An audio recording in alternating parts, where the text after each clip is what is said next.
I wanted to surprise my husband at his workplace, but at the entrance, I learned that he already has a wife. I stood in the freezing Chicago wind, holding a thermos of homemade seafood gumbo, his favorite dish. The security guard blocked my path and said, "No entry for unauthorized persons." When I smiled and told him I was the boss's wife, he looked at me with genuine confusion. He chuckled and said, "Ma'am, I see the boss's wife every day. There she is, coming out right now." I decided to play along. My name is Aaliyah, and at 35 years old, I thought I knew everything about the man I married. I thought our 5 years of marriage were built on mutual respect and shared struggle. I was wrong. Before I tell you how I dismantled his entire life in less than 24 hours, please like this video and subscribe to the channel. If you have ever been underestimated by the people who should have loved you the most, let me know your story in the comments below. That Tuesday morning, the wind in Chicago cut through my coat like a knife. It was our 5th anniversary, and Dante had left the house at 6 in the morning, claiming he had a crisis at the office. He kissed my cheek and told me not to wait up. He said he forgot what day it was. I was hurt, but I forgave him because that is what supportive wives do. I spent 3 hours in the kitchen making his favorite gumbo, packing it carefully to keep it warm. I drove 40 minutes into the city, parking my sensible Volvo 2 blocks away to save on valet fees. I walked into the lobby of the Swift Stream Logistics Tower, feeling a mix of excitement and nervousness. The building was impressive, a glass needle piercing the gray sky. My husband, Dante, was the CEO. He always told me the company was struggling, that cash flow was tight, that we needed to be frugal. That was why I wore a 3-year-old wool coat and kept my hair in a simple bun, while he wore tailored Italian suits. I believed in his vision. I believed we were a team, sacrificing together for a better future. The lobby was warm, smelling of expensive coffee and polished marble. I approached the security desk with a smile. The guard was an older black man with kind eyes and a name tag that read Henderson. "Excuse me, surely I can go up," I said, lifting the thermos slightly. "It is our anniversary." Mr. Henderson shook his head, politely but firmly. "I am sorry, miss, but Mr. Brooks gave strict orders. No visitors without an appointment, not even family." "But I am his wife," I insisted, feeling a flush of embarrassment as people in the lobby glanced over. That was when he delivered the line that stopped my heart. He did not say it with malice. He said it with the casual certainty of a man stating a fact about the weather. "Ma'am, you must be mistaken. I see Mrs. Brooks every day. In fact, there she is." He pointed toward the elevator banks. My breath caught in my throat. The elevator doors slid open and my husband walked out. Dante looked magnificent. He was wearing the charcoal suit I had picked up from the dry cleaners yesterday. He looked powerful, confident, and rich. But he was not alone. Hanging on his arm was a woman I recognized instantly. Solange, the 26-year-old brand director he had hired last year. Dante had described her to me as young and inexperienced, a charity hire he was mentoring. The woman standing there was not a charity case. She was stunning. She wore a cream-colored cashmere coat that cost more than my first car. Her hair was laid to perfection, and her makeup was flawless. She looked like a queen, and my husband was her king. I stepped behind a large pillar, my heart hammering against my ribs. I should have marched over there. I should have thrown the hot gumbo in his face. But my feet would not move. I watched as they walked toward the revolving doors. They were laughing. It was an intimate, shared laugh, the kind that excludes the rest of the world. Then I saw it. Solange reached up to adjust her scarf, and the lobby lights caught the sparkle of a necklace. It was a yellow diamond pendant, shaped like a teardrop. My blood ran cold. 2 weeks ago, I had seen an invoice for that exact necklace on our joint credit card statement. It cost $12,000. When I asked Dante about it, he swore it was my anniversary gift. Then, 3 days later, he came home looking devastated. He told me the shipping company had lost the package.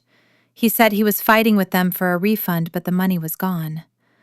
I had comforted him. I told him it was just a necklace and that his love was enough.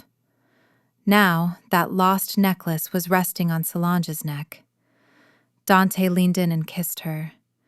It was not a friendly peck. He kissed her on the lips, right there in the middle of the lobby where anyone could see. He kissed her the way he used to kiss me before the company started doing well. "Love you, baby," I heard him say. "I will see you at the gala tonight." "Me too, Daddy," Solange replied, giggling, as she stepped into a waiting Uber. Dante watched her go, a look of adoration on his face that I had not seen in years. Then he turned and headed back toward the elevators. I stood frozen behind the pillar. The betrayal was physical. It felt like someone had reached into my chest and squeezed my lungs until they popped. The security guard, Mr. Henderson, was still watching the door, oblivious to the fact that he had just destroyed my world. Tears pricked my eyes, but I forced them back. I am Aaliyah Jenkins. I hold a master's degree in forensic accounting from the University of Chicago. I manage a hidden portfolio worth millions that my grandmother left me, a secret I kept to protect Dante's fragile ego. I solve complex financial crimes for a living. I do not cry in lobbies. A plan began to form in my mind. It was cold, sharp, and terrifyingly clear. I remembered something Dante did not know. The venture capital firm I consulted for Phoenix Rising was scheduled to have a final due diligence meeting with Swiftstream Logistics tomorrow morning. They were the mysterious investor Dante had been bragging about, the angel investor who was going to save his company and take it public. He thought he was meeting a board of strangers. He did not know that the lead auditor for Phoenix Rising was me. I had recused myself from the file originally to avoid a conflict of interest, but now the conflict of interest was gone. I wiped my face and stepped out from behind the pillar. I walked back to the security desk. Mr. Henderson looked up, concerned. "I'm sorry to disturb you again," I said, my voice steady despite the shaking in my hands. "You are right. I am just the courier. I was supposed to deliver this lunch, but I think I got the wrong building." Mr. Henderson looked relieved. "No problem, ma'am. Have a blessed day." I walked out of the building and into the biting wind. The cold felt good now. It numbed the pain and sharpened my focus. I walked 2 blocks to a metal trash can on the corner. I looked at the thermos in my hand. Inside was the gumbo I had spent 3 hours making. I had woken up at 5 in the morning to start the roux because Dante liked it dark and rich. I thought about the last 5 years. The late nights helping him write business plans. The loans I co-signed. The lies I swallowed. I took my phone out of my pocket. I needed to be sure. I needed one final piece of evidence that there was nothing left to save. I typed a text to Dante. "Happy anniversary, babe. I made your favorite gumbo. I was thinking of dropping it off at the office for lunch. Are you free?" I watched the 3 dots appear on the screen almost immediately. His reply came through 10 seconds later. "Hey, honey, you are so sweet, but please do not come. I am swamped with meetings all day. Crisis mode. I probably will not even have time to eat. I will see you at home tonight. Love you." I stared at the screen. Crisis mode. He had just kissed his mistress in the lobby and sent her off to a spa day while I sat at home worrying about his stress levels. I looked at the text again. Love you. Those 2 words sealed his fate. I dropped the thermos into the trash can. The heavy metal clang sounded like a gavel hitting a judge's desk. I am not just a wife, I whispered to the empty street. I am the audit. I turned and walked toward my car. I had work to do. I had less than 24 hours to review 5 years of his financial records, prepare the legal documents, and buy a new outfit. If I was going to be the surprise guest at his meeting tomorrow, I needed to look the part. Dante wanted a boss's wife. Tomorrow, he was going to meet the boss. I unlocked my Volvo and climbed inside. I dialed the number of the senior partner at Phoenix Rising. Hello, Aaliyah? His voice answered. I thought you were taking the day off for your anniversary. I was, I said, checking my makeup in the rearview mirror. My eyes looked different. The softness was gone. But there has been a change of plans. Put me back on the SwiftStream file. I will conduct the final audit personally tomorrow morning. But Aaliyah, isn't that a conflict of interest? He asked. Not anymore, I replied, starting the engine. It is just business. As I drove away from the building, I did not look back. The Aaliyah who made gumbo and believed in fairy tales was still standing in that lobby. The woman driving the car was someone else entirely, and she was coming to collect every single penny she was owed. The digital clock on the Sub-Zero oven read 11:13 at night when the private elevator finally chimed. I was sitting at the kitchen island of our penthouse apartment, nursing a glass of sparkling water. The lights were dimmed low, casting long shadows across the Italian marble countertops that I had paid for with my first major bonus from a forensic audit case in New York. Of course, on paper, this apartment belonged to Mr. and Mrs. Brooks. In Dante's mind, it was his castle, and I was simply the keeper of the keys. The elevator doors slid open with a soft hiss. Dante stepped out, loosening his silk tie with a dramatic sigh that was meant to signal exhaustion. He dropped his leather briefcase onto the entryway bench with a heavy thud. It was a performance. I knew it was a performance because I had watched him rehearse these little moments of martyrdom for 5 years. He rubbed his temples, keeping his eyes closed for a moment longer than necessary, waiting for me to rush over and comfort him. I stayed seated on the bar stool, watching him over the rim of my glass.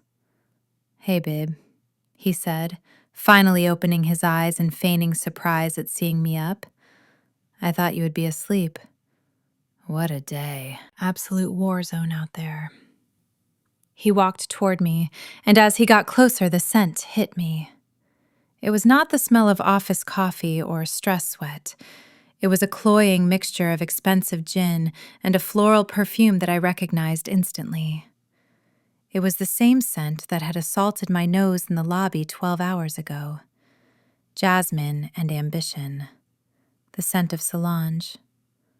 I forced a small, tight smile. I wanted to wait up, I said, keeping my voice level. It is our anniversary, after all. Dante froze for a split second. A flicker of panic crossed his face, but he smoothed it over instantly with that charming smile that used to make my knees weak. Now it just looked like a predator baring its teeth. Right, of course. Happy anniversary, baby. He reached into his suit pocket and pulled out a small, slightly crushed cardboard box. He slid it across the marble counter toward me.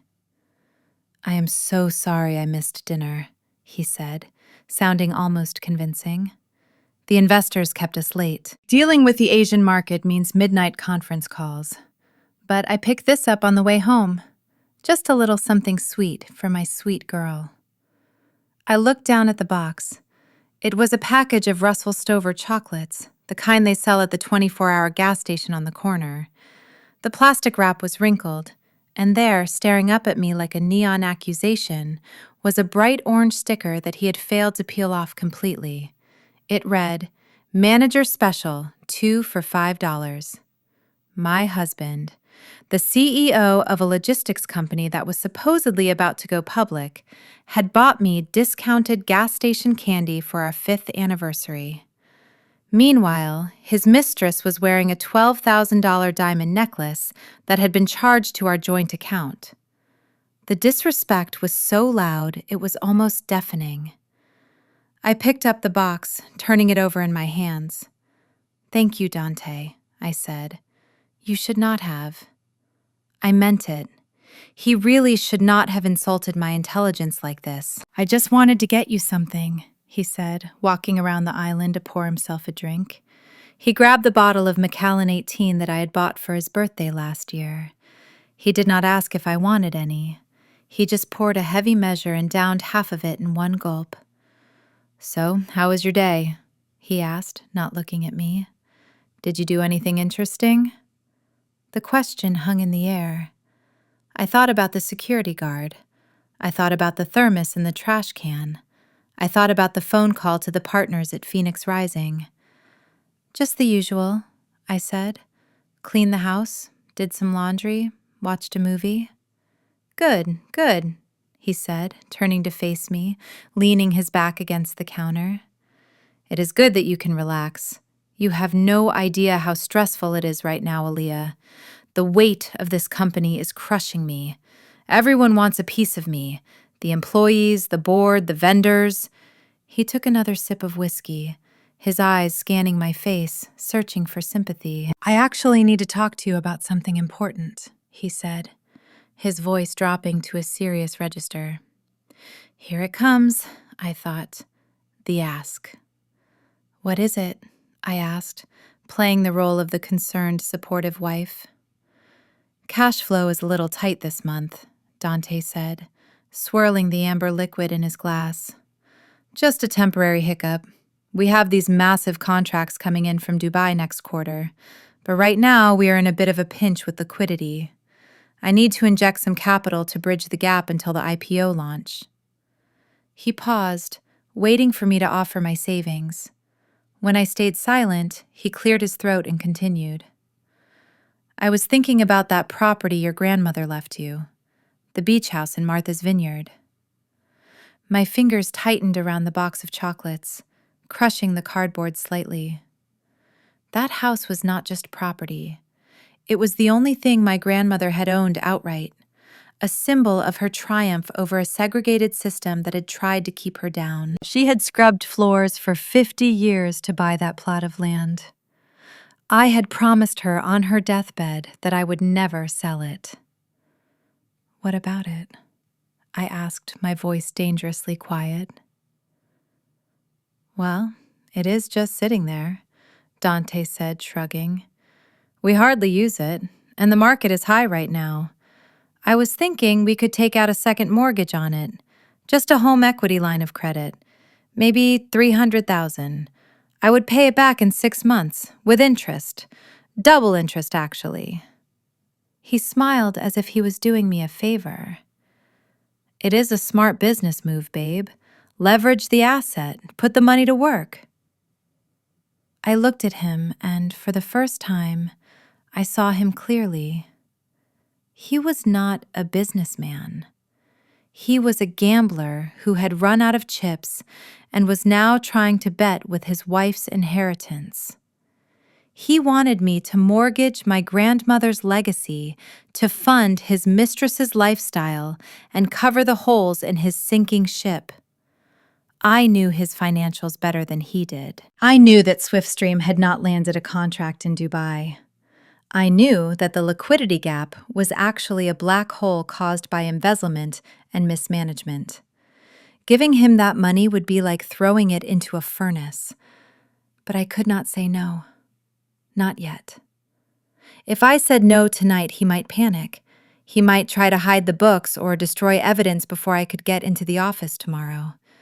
I needed him calm. I needed him arrogant and unsuspecting. I took a deep breath, forcing my shoulders to relax. "That is a lot of money, Dante," I said softly. "You know how much that house means to Nana." I know,"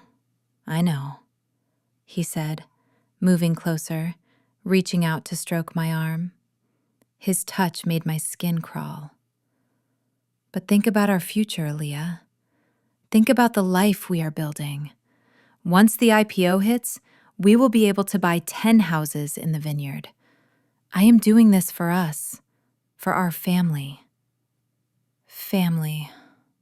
The word sounded obscene coming from his mouth, after I had seen him kiss another woman and call himself her daddy. "I will have to find the deed," I said, lowering my eyes so he could not see the cold fury burning in them. "It is in the safe deposit box at the bank. I can go look for it later this week." Dante let out a breath he had been holding. His relief was palpable.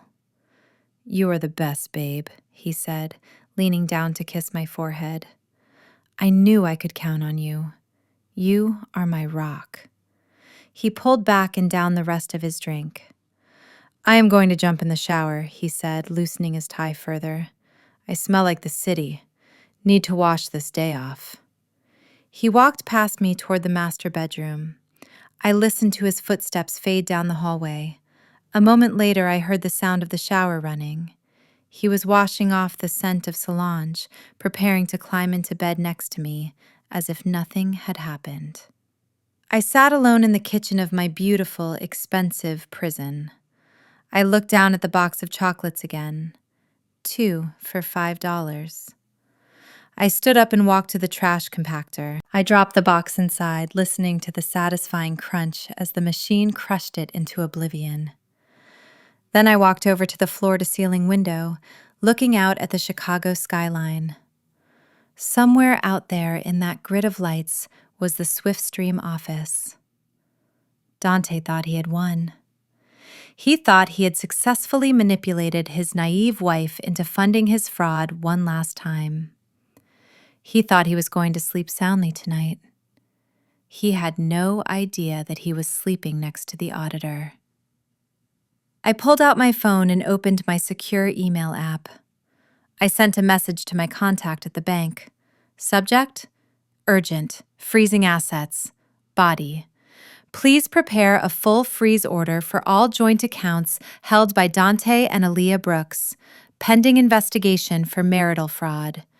Do not execute until my signal tomorrow at noon. I hit send. Then I walked to the bedroom. Dante was out of the shower, a towel wrapped around his waist, humming a tune to himself. He looked at me and smiled a genuine smile of a man who thinks he has gotten away with murder. "Coming to bed, honey?" he asked. "In a minute," I said, walking into the walk-in closet. "I need to pick out my outfit for tomorrow." "Oh, going somewhere special?" he called out. "You could say that," I whispered to myself, pulling my tailored Armani suit from the back of the rack where I kept my work clothes hidden. I walked back into the bedroom, my face a mask of calm. "Just running some errands," I said, climbing into bed and turning off the lamp. "Good night, Dante." "Good night, babe," he mumbled, rolling over and falling asleep almost instantly. I lay in the dark listening to his breathing. Every inhale was a lie. Every exhale was a betrayal. But tonight, I would let him sleep. Because tomorrow, when I walked into that boardroom, he would never sleep peacefully again. Tomorrow, the wife he thought was invisible would be the only thing he could see. The morning sun over Lake Michigan was pale and distant, offering no warmth to the frozen city of Chicago. I woke up at 6 a.m. to the sound of silence. The other side of the king-sized bed was already cold. Dante had left early, presumably to prepare for the biggest meeting of his life, or perhaps to grab a breakfast croissant with Solange. It did not matter anymore. The man who had slept beside me for 5 years was now just a target in an investigation. I rose from the bed and walked straight to the shower. I scrubbed my skin until it was pink, washing away the lingering feeling of being the foolish wife who waited up with chocolates. When I stepped out, I did not reach for the soft cotton robe I usually wore. I wrapped a thick black towel around myself and walked into the walk-in closet. For years, I had lived a double life in this closet. The left side was filled with Aaliyah the wife. Soft knits, sensible denim, modest dresses from department stores, and comfortable flats. It was the wardrobe of a woman who supported her husband's dream by shrinking herself so he could feel big. Today, I turned to the right side of the closet. This was the section I kept zipped inside heavy garment bags, the section Dante never bothered to look at because he was too self-absorbed to notice anything that did not directly benefit him. I unzipped the first bag. The scent of cedar and expensive fabric drifted out. I pulled out a suit I had commissioned in Milan 3 years ago. It was a charcoal gray Armani power suit, tailored to within an inch of its life. The fabric was sharp and structural, designed to intimidate. I put on the trousers, which fell in a perfect line to my ankles. Then the silk blouse in a deep blood red. Finally, the blazer. When I buttoned it, I felt a physical shift in my posture. My spine straightened, my chin lifted. Next came the hair. I usually wore it down in soft waves or in a messy bun. Today, I pulled it back tight against my scalp, securing it into a severe architectural knot at the nape of my neck. No flyaways, no softness. I applied my makeup with the precision of a surgeon. Sharp-winged eyeliner, contoured cheekbones that could cut glass, and the matte red lipstick that matched the blouse. I opened the drawer where I kept my jewelry. I bypassed the simple wedding band Dante had given me. Instead, I put on a pair of vintage gold Cartier earrings my grandmother had left me. Then I reached for the glasses. They were not prescription. They were clear lenses framed in heavy gold borders. They were a shield.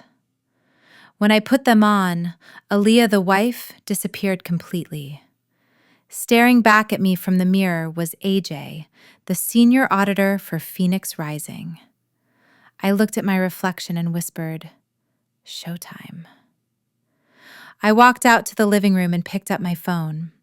I dialed the number for Marcus, the senior managing partner at the venture capital firm. He answered on the second ring. "Aaliyah," he said, his voice sounding surprised. "It is 7 in the morning. I thought you were taking a personal day." "Change of plans, Marcus," I said, my voice dropping an octave lower than my usual speaking tone. "I am taking lead on the Swiftstream logistics audit today." There was a pause on the other line. Marcus knew about my husband. He was one of the few people who knew the extent of my personal wealth and professional capabilities. "Are you sure that is a good idea?" he asked cautiously. "Things could get messy." "They are already messy, Marcus," I replied, walking over to the window to look at the city one last time. "I have reason to believe there is significant embezzlement and falsification of assets. I am going in to verify the books before we release the Series A funding. If my suspicions are correct, I am pulling the deal." "You have full autonomy, Aaliyah," Marcus said, knowing better than to argue with me when I used that tone. "Do what you have to do. Just try not to leave too much blood on the floor." "I cannot make any promises," I said and hung up. I did not take the Volvo today. I called a private black car service. When the Escalade pulled up to the curb of our building, I stepped into the back seat with my leather briefcase. Inside that briefcase was not a lunch for my husband, but a forensic audit toolkit that could dismantle his entire existence. The drive to the Swiftstream Tower took 20 minutes. I spent the time reviewing the financial reports on my tablet.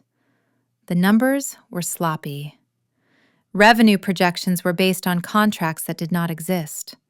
Expenses were categorized vaguely as operational costs.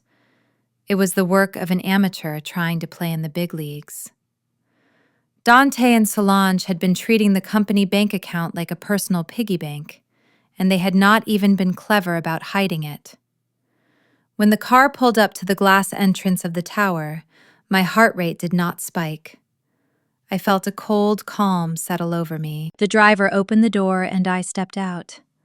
The wind was still whipping around the plaza, but in my cashmere coat and structural suit, I did not feel the chill. I walked toward the revolving doors, the click of my Christian Louboutin heels echoing on the pavement like gunshots. Click, click, click. I entered the lobby. It was the same space where I had stood yesterday, holding a thermos like a beggar. The same marble floors, the same security desk. And there he was, Mr. Henderson. He was checking the ID of a courier. When he finished, he looked up and saw me approaching.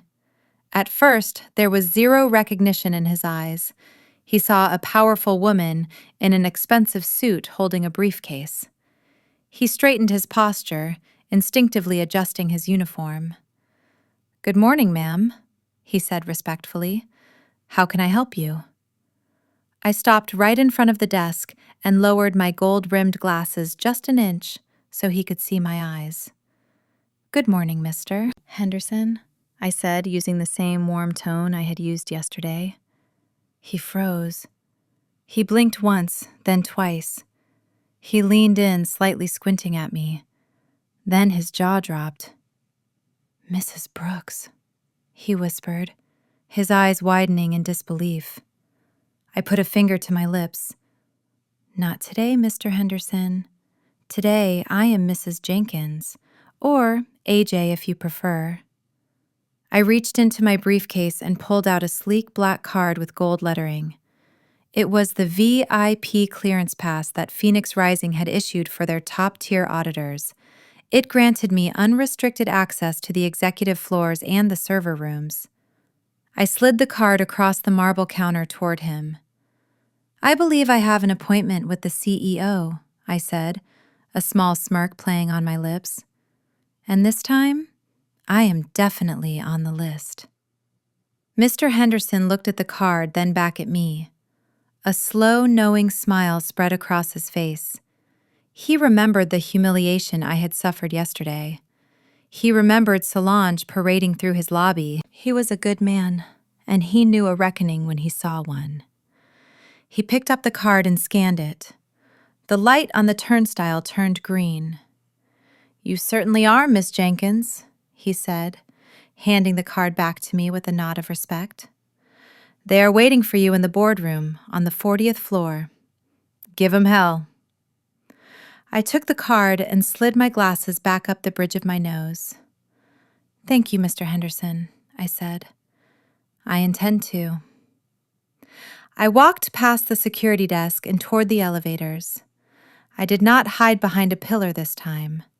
I walked down the center of the hallway, my head high. Employees turned to look at me, sensing the energy I was projecting. I was not a guest. I was the owner. I pressed the button for the 40th floor. As the doors closed, I caught one last glimpse of Mr. Henderson. He was watching me go, and for the first time in 2 days, he gave me a thumbs up. The elevator began its smooth ascent. Floor 10, floor 20, floor 30. With every passing floor, Aaliyah, the wife, faded further into the background. By the time the digital display hit 40, she was gone completely. The doors opened with a soft chime, revealing the plush carpeted reception area of Swiftstream Logistics. The receptionist, a young girl who looked terrified, looked up from her desk. "Can I help you?" she squeaked. I did not stop walking. I bypassed her desk completely, heading straight for the double glass doors at the end of the hall, where the executive conference room was located. "I am AJ from Phoenix Rising," I said over my shoulder, not bothering to slow down. "Tell Mr. Brooks his audit has arrived." I reached the double doors. Through the frosted glass, I could see the silhouettes of people sitting around the long table. I could hear Dante's voice, loud and confident, spinning lies about his company's future. I took a deep breath. My hand gripped the cold metal handle of the door. It was time to introduce my husband to his boss. I threw the doors open. The heavy glass swung wide, hitting the stops with a loud thud that silenced the room instantly. Dante was standing at the head of the table, pointing at a projection screen. Solange was sitting to his right, looking bored and scrolling on her phone. Every head in the room turned toward me. "Good morning, everyone," I said, my voice cutting through the silence like a blade. "I hope I am not late. Shall we begin the dissection?" The silence in the boardroom was absolute. It was the kind of heavy, suffocating silence that usually precedes a natural disaster. Dante stood at the head of the mahogany table, his hand frozen mid-gesture toward the projection screen, where a graph showed an optimistic and completely fabricated upward trend in revenue. To his right, Solange sat with her legs crossed, hide the slit in her skirt revealing a scandalous amount of thigh for a business meeting. She had been scrolling on her phone, but now she stared at me, her mouth slightly open. I stood in the doorway, framed by the frosted glass, looking at the two people who had destroyed my life. But I did not feel the sting of betrayal that had brought me to my knees yesterday. Instead, I felt a surge of cold, clinical power. I was no longer the wife waiting at home with a pot of gumbo. I was the executioner, and I had brought the guillotine. Dante squinted at me. I saw the flicker of recognition in his eyes. It was a primal instinct, a sense of familiarity that he could not quite place. His brain was trying to make the connection, but it was short-circuiting. In his mind, his wife Aaliyah was a dowdy woman who wore oversized sweaters and drove a Volvo. She was safe. She was boring. She was invisible. The woman standing before him, wearing a $4,000 Armani suit with hair pulled back in a severe architectural knot and gold-rimmed glasses shielding her eyes, could not possibly be her. It was simply outside the realm of his reality. He blinked rapidly, shaking his head slightly as if to clear a fog. "Can I help you?" he asked, his voice losing the confident boom he used for presentations. Solange recovered first. She did not have the confusing layer of familiarity to contend with. To her, I was just an intruder interrupting her time in the spotlight. She tossed her long hair over her shoulder, the diamond necklace catching the fluorescent overhead lights. It sparkled mockingly at me, a $12,000 beacon of my husband's infidelity. "Excuse me," she said, her voice dripping with condescension. "You cannot just barge in here. We are in the middle of a high-level strategy meeting. The reception desk is down the hall." I did not look at her. I did not acknowledge her existence. To me, she was not a rival. She was a line item on an expense report that I was about to reject. I kept my eyes locked on Dante as I walked slowly into the room. My heels sank into the plush gray carpet, but the rhythmic click of my steps still echoed against the glass walls. I walked past the empty chairs, past the carafe of water and the untouched plate of pastries. I walked until I was standing at the opposite end of the table, directly facing him. I did not ask for permission to enter. I pulled out the leather executive chair at the foot of the table and sat down. I placed my heavy briefcase on the polished wood surface with a deliberate thud. The sound made Dante flinch. I am A.J., I said, my voice low and smooth, stripped of any warmth. I am the senior forensic auditor from Phoenix Rising. You were expecting me, Mr. Brooks. Although I admit, I expected the numbers to be ready, not a slideshow of fantasies. The color drained from Dante's face so fast it looked like he was about to faint. He scrambled to button his suit jacket, knocking over a plastic water bottle in his haste. It rolled across the table, a clumsy noise in the tense room. "Ms. Jenkins," he stammered, his hands fluttering nervously. "I apologize. We were expecting you. We just thought, well, we were told the auditor would be a Mr. Johnson. We were not prepared for—" He trailed off, gesturing vaguely at me. He was not prepared for a woman. He was not prepared for a black woman. And he certainly was not prepared for a woman who radiated more authority than he could ever hope to possess. Solange's attitude shifted instantly. She was a survivor, a chameleon who knew how to adapt to power. She realized immediately that I held the keys to the $5 million investment they desperately needed. The sneer vanished, replaced by a bright, fake smile that did not reach her eyes. "Oh my goodness," she chirped, leaning forward and resting her elbows on the table to emphasize her cleavage. "We are so sorry, Ms. Jenkins. Miscommunication with the front desk. I am Solange, the brand director here at Swiftstream. We are just so excited to have Phoenix Rising on board. Dante has told me so much about your firm." She reached out a hand across the table for a handshake. I looked at her hand. Her nails were long, painted a neon pink that was entirely inappropriate for a corporate setting. I did not reach back. I let her hand hang there in the empty air until she awkwardly retracted it, pulling it back into her lap. "Let us skip the pleasantries," I said, opening my briefcase. The latches clicked open with a sharp sound that made Solange jump. I pulled out a thick bound dossier and slid it across the long table. It spun smoothly on the polished wood, stopping inches from Dante's hand. "I am not here to make friends. I am here to find out why a logistics company with a claimed revenue of $10 million has a liquidity ratio that suggests you are days away from bankruptcy." Dante swallowed hard. He reached for the dossier, his hand trembling slightly.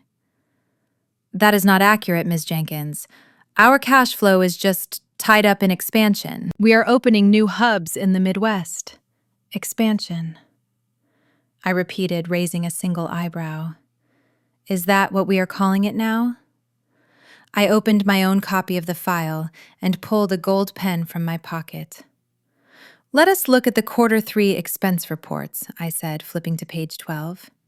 "You have listed a marketing and team-building retreat in the Maldives costing $45,000. Dante wiped a bead of sweat from his forehead. "Yes, well, team morale is crucial in this industry. It was a necessary investment to align our branding strategy." I looked up at him over the rim of my glasses. The lenses magnified my eyes, making my stare even more intense. "I see," I said. "And who exactly attended this retreat? Because looking at the flight manifests charged to the company card, there were only 2 passengers. You, Mr. Brooks, and your brand director." I shifted my gaze to Solange. She shifted uncomfortably in her seat, pulling her coat tighter around herself, as if she suddenly felt a chill. "I fail to see how a romantic getaway for 2 constitutes team building," I continued, my voice calm but lethal. "Unless the team consists entirely of you 2. And looking at the revenue generated from the Maldives region, which is exactly $0, I see no return on this investment. In fact, the only tangible output from that trip seems to be the tan on Miss Solange's skin and the duty-free jewelry she is wearing." Solange's hand flew up to cover the diamond necklace instinctively. Dante looked like he was going to be sick. "That was a business trip," he insisted, his voice cracking. We were meeting potential partners. Name them, I said. What? Dante asked, blinking. Name the partners you met, I said, leaning forward.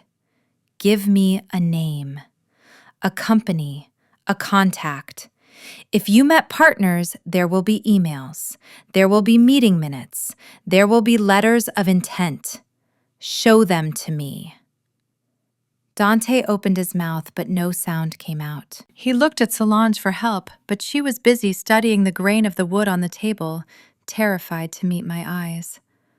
I waited, letting the silence stretch out, letting him squirm in the trap he had built for himself. This is not a game, Mr. Brooks, I said, closing the file with a snap. Phoenix Rising does not invest in vacations. We invest in value. And right now, looking at these numbers, the only thing I see being built here is a house of cards. I stood up slowly, walking around the table toward the window. I looked out at the Chicago skyline, the same view I had from my penthouse, the apartment Dante thought he owned. You have listed miscellaneous operational expenses totaling $200,000 in the last 6 months alone, I said, keeping my back to them. No receipts, no invoices, just cash withdrawals and transfers to shell companies. I turned back to face them. You treat this company like a personal piggy bank. You bleed it dry to fund a lifestyle you cannot afford. And now you want my firm to pour $5 million into a bucket with a hole in the bottom. Dante stood up, trying to regain some height, trying to reassert his dominance. Now wait a minute, Miss Jenkins. You are looking at raw data. You do not understand the nuance of our operations. We are a disruptive company. We move fast. Sometimes the paperwork lags behind. Paperwork lags, I repeated. Fraud does not lag, Mr. Brooks. Fraud leaves a trail, and I am very good at following trails. I walked back to the table and tapped the dossier with my gold pen. I am going to spend the next 3 hours going through every single transaction in your general ledger. I want to see vendor contracts. I want to see payroll records. I want to see the lease agreement for this office, which I suspect is also in arrears. Dante looked at Solange, panic written all over his face. He knew the lease was unpaid. He knew the payroll was being covered by high-interest short-term loans. He knew that if I dug deep enough, I would find everything. And one more thing, I said, my voice dropping to a whisper that was louder than a shout. If you lie to me again, Mr. Brooks, if you try to spin a vacation as a business trip or a bribe as an expense, I will not just deny your funding. I will file a report with the Securities and Exchange Commission for investor fraud. Do I make myself clear? Dante nodded slowly, his arrogance completely evaporated. Crystal clear, Miss Jenkins. Good, I said, sitting back down and opening my laptop. Then sit down, shut up, and show me the money. Solange tried to stand up. I should probably go check on the marketing team, she mumbled. Sit down, I commanded, without looking up from my screen. She froze halfway out of her chair. You are the brand director, are you not? I asked. You are a key executive. You are part of this leadership team. If this ship goes down, you go down with it. Sit down.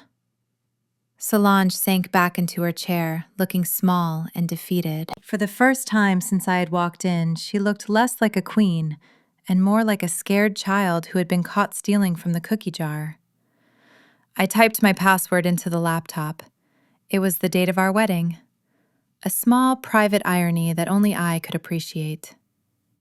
"Let us begin with the marketing budget," I said, "since you seem to be so fond of spending it." The next hour was a massacre. I dismantled their lies one by one. I asked about the catering bills for parties that never happened. I asked about the consulting fees paid to a company registered to Solange's mother. I watched them sweat. I watched them stammer. I watched the confident facade of Dante Brooks crumble until there was nothing left but a desperate man trying to keep his head above water. But the most satisfying moment was yet to come. I could feel it. He was looking at me with that confused expression again. He was watching my hands, my gestures, the way I tilted my head when I asked a question. The pieces were starting to float in his mind. He was terrified of me, but he was also drawn to me. He had no idea that the monster in the boardroom was the same woman he had kissed goodbye this morning. And I was just getting started. "We need the physical vendor contracts from the last 2 quarters, I said without looking up from my laptop screen. My voice was clipped and professional, leaving no room for argument. "I need to cross-reference the digital entries with the hard copies to ensure there are no discrepancies in the billing cycles." Dante looked at Solange and then back at me. He seemed hesitant to leave me alone in his office, but the threat of a fraud investigation had made him compliant. He wiped his palms on his trousers and nodded. "The archives are in the basement storage room," he said. "It might take us a while to dig them out. The filing system is a bit archaic." I checked my watch, a Patek Philippe that I had bought myself to celebrate my promotion to senior partner 3 years ago. A watch Dante had never noticed because he was too busy looking at himself in the mirror. "You have 20 minutes, Mr. Brooks," I said. "Efficiency is part of the evaluation criteria." Dante scrambled for the door, grabbing Solange by the elbow. They looked like 2 teenagers caught skipping school, rushing to cover their tracks. As the heavy glass doors clicked shut behind them, the room fell into a thick silence. I did not waste a single second. The moment they were gone, I stood up and walked around the massive mahogany desk. It was a custom piece, imposing and expensive, likely costing more than the car I drove. I ran my hand along the leather surface, feeling the cold texture of authority that Dante was so desperate to project. He wanted to be a king, but he did not know how to build a kingdom. He only knew how to steal one. I sat down in his chair. It was adjusted too high, trying to compensate for his insecurities. I lowered it until my feet were flat on the floor, grounding myself. Then I went to work. A man like Dante does not hide things in complex digital encryptions because he does not understand them. He hides things in the places he thinks no one will ever look because he believes he is untouchable. He believes his wife is too simple to understand business, and his employees are too scared to question him. I opened the bottom drawer on the right side. It was locked. I reached under the lip of the desk and found the key taped there. It was almost insulting how predictable he was. I peeled the tape back and unlocked the drawer. Inside was not a stack of business files, but a chaotic pile of receipts and invoices that had not yet been sanitized for the accountant. This was the raw data of his betrayal. I pulled out a handful of crumpled papers and began to sort them on the desk. My brain shifted into forensic mode. Numbers do not lie. People lie. Words lie. But numbers are the absolute truth of the universe. I picked up a receipt from the Four Seasons Hotel in downtown Chicago. It was dated October 14th. I remembered that date vividly. It was a Tuesday. I had called Dante that afternoon because the heating unit in our penthouse had broken down, and the repair cost was $3,000.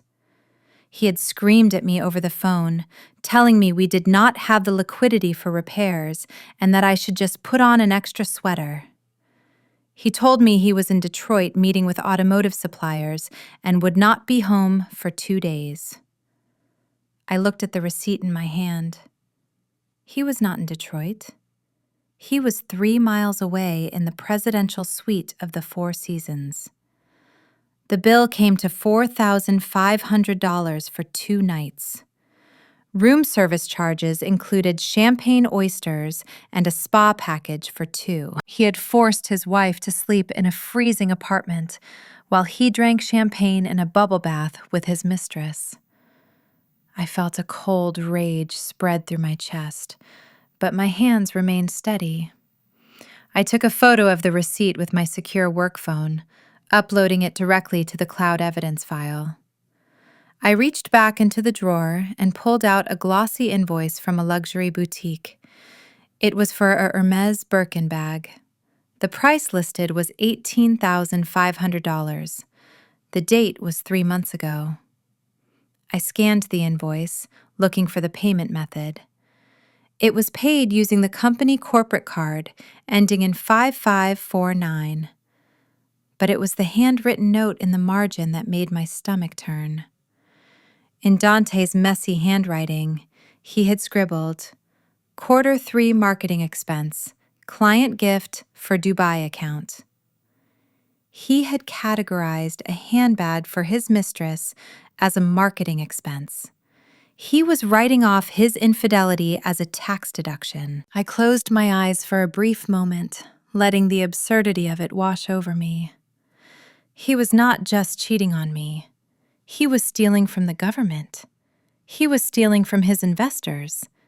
He was stealing from me. Every dollar he spent on her was a dollar he had siphoned from the joint accounts I had unknowingly replenished with my own hard-earned money. I opened the company accounting software on my laptop and cross-referenced the invoice. There it was, entry 402, labeled simply as Brand Activation Assets. Brand activation. Is that what we are calling adultery now? I continued digging. There were receipts for dinners at Michelin star restaurants totaling thousands of dollars, all marked as business development. There were invoices for a luxury car lease, a Porsche Cayenne registered to Solange, marked as company fleet vehicle. But the final blow did not come from a receipt. It came from a picture frame. I had pushed aside a stack of manila folders to clear space on the desk, and behind them, hidden from the view of anyone sitting on the other side, was a silver picture frame. I picked it up, expecting to see a photo of his parents, or perhaps a generic landscape. Instead, I found myself looking at a family portrait. It was taken recently in a professional studio. The background was a tasteful gray canvas. In the center sat Dante's mother, Mama Jenkins, wearing a royal blue gown and a church hat, looking regal and proud. Standing next to her was Tasha, his sister, smiling her greedy smile. And Dante stood tall in the middle, his hand resting possessively on the shoulder of the woman seated in front of him, Solange. She was wearing a white dress, not a wedding dress, but close enough to send a message. She was holding a small bouquet of flowers. They were all smiling. They looked like a cohesive unit, a dynasty, a real family. There was no space for me in this frame. I was not just pushed to the side or cropped out. I did not exist. I looked at the date stamped on the back of the photo. It was taken last Christmas. Last Christmas, Dante had told me he had to go to Atlanta to visit his sick aunt. He said it was a grim family emergency, and he did not want to ruin my holiday by dragging me along to a hospital waiting room. I had spent Christmas alone in our penthouse, eating leftover turkey and watching holiday movies, texting him supportive messages that he barely answered. He had not been at a hospital. He had been at a photo shoot. He had taken my husband, my holiday, and my place in the family and given them all to her. They had erased me. To his mother and sister, I was just the bank account that funded their lifestyle, but Solange was the chosen one, the one they took photos with, the one they smiled for. I looked at Solange's face in the photo. She looked triumphant. She knew. They all knew. The entire family was in on the joke, and the punchline was me. I set the frame back down on the desk facing me. I wanted to look at it. I wanted to burn that image into my retinas. I wanted to remember exactly what they looked like when they thought they had won, because it would make their destruction so much sweeter. I took a photo of the portrait. This was not financial evidence, but it was moral evidence. It proved that this was not a momentary lapse of judgment. This was a conspiracy. I heard the sound of the elevator chiming down the hall. They were coming back. I quickly swept the receipts back into the drawer, but I kept the Hermes invoice and the hotel bill out. I slid them into my own leather folder, sandwiched between the legitimate audit sheets. I locked the drawer and stuck the key back under the desk. When the glass doors opened, Dante and Solange walked in, looking breathless and disheveled, carrying dusty boxes of files. They looked at me, expecting to see the auditor working on her laptop. They did not know that the woman sitting in that chair had just died. The loving wife, the patient partner, the woman who made gumbo and forgave forgotten anniversaries, was gone. I looked up at them over the rim of my gold glasses. "Did you find what you were looking for, Mr. Brooks?" I asked, my voice smooth as silk. "Yes," Dante huffed, placing the heavy box on the table. "It was all there, just like you asked." "Excellent," I said, tapping my finger on the folder where I had hidden the evidence of his crimes. Because I found exactly what I was looking for, too. I stood up and walked over to the box. "Let us see if your contracts match your lifestyle," I said. Dante laughed nervously. "I am not sure what you mean by that." "You will," I said. I opened the box and pulled out a dusty binder. "But first," I continued, "let us discuss the definition of marketing expenses. I seem to have found some discrepancies regarding leather goods and luxury hotels." Dante's smile faltered. Solange went still. I sat back down and opened the binder. "Shall we begin with the Hermes account?" I asked without looking up. The room temperature seemed to drop 10 degrees. I did not need to shout. I did not need to scream. I had the numbers, and in a few hours, I would have his life. The heavy oak door to Dante's office did not just open.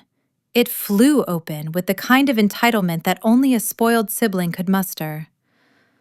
I was sitting behind the desk, reviewing the damning evidence of the Hermes invoice, when Tasha Brooks breezed into the room like she owned the building.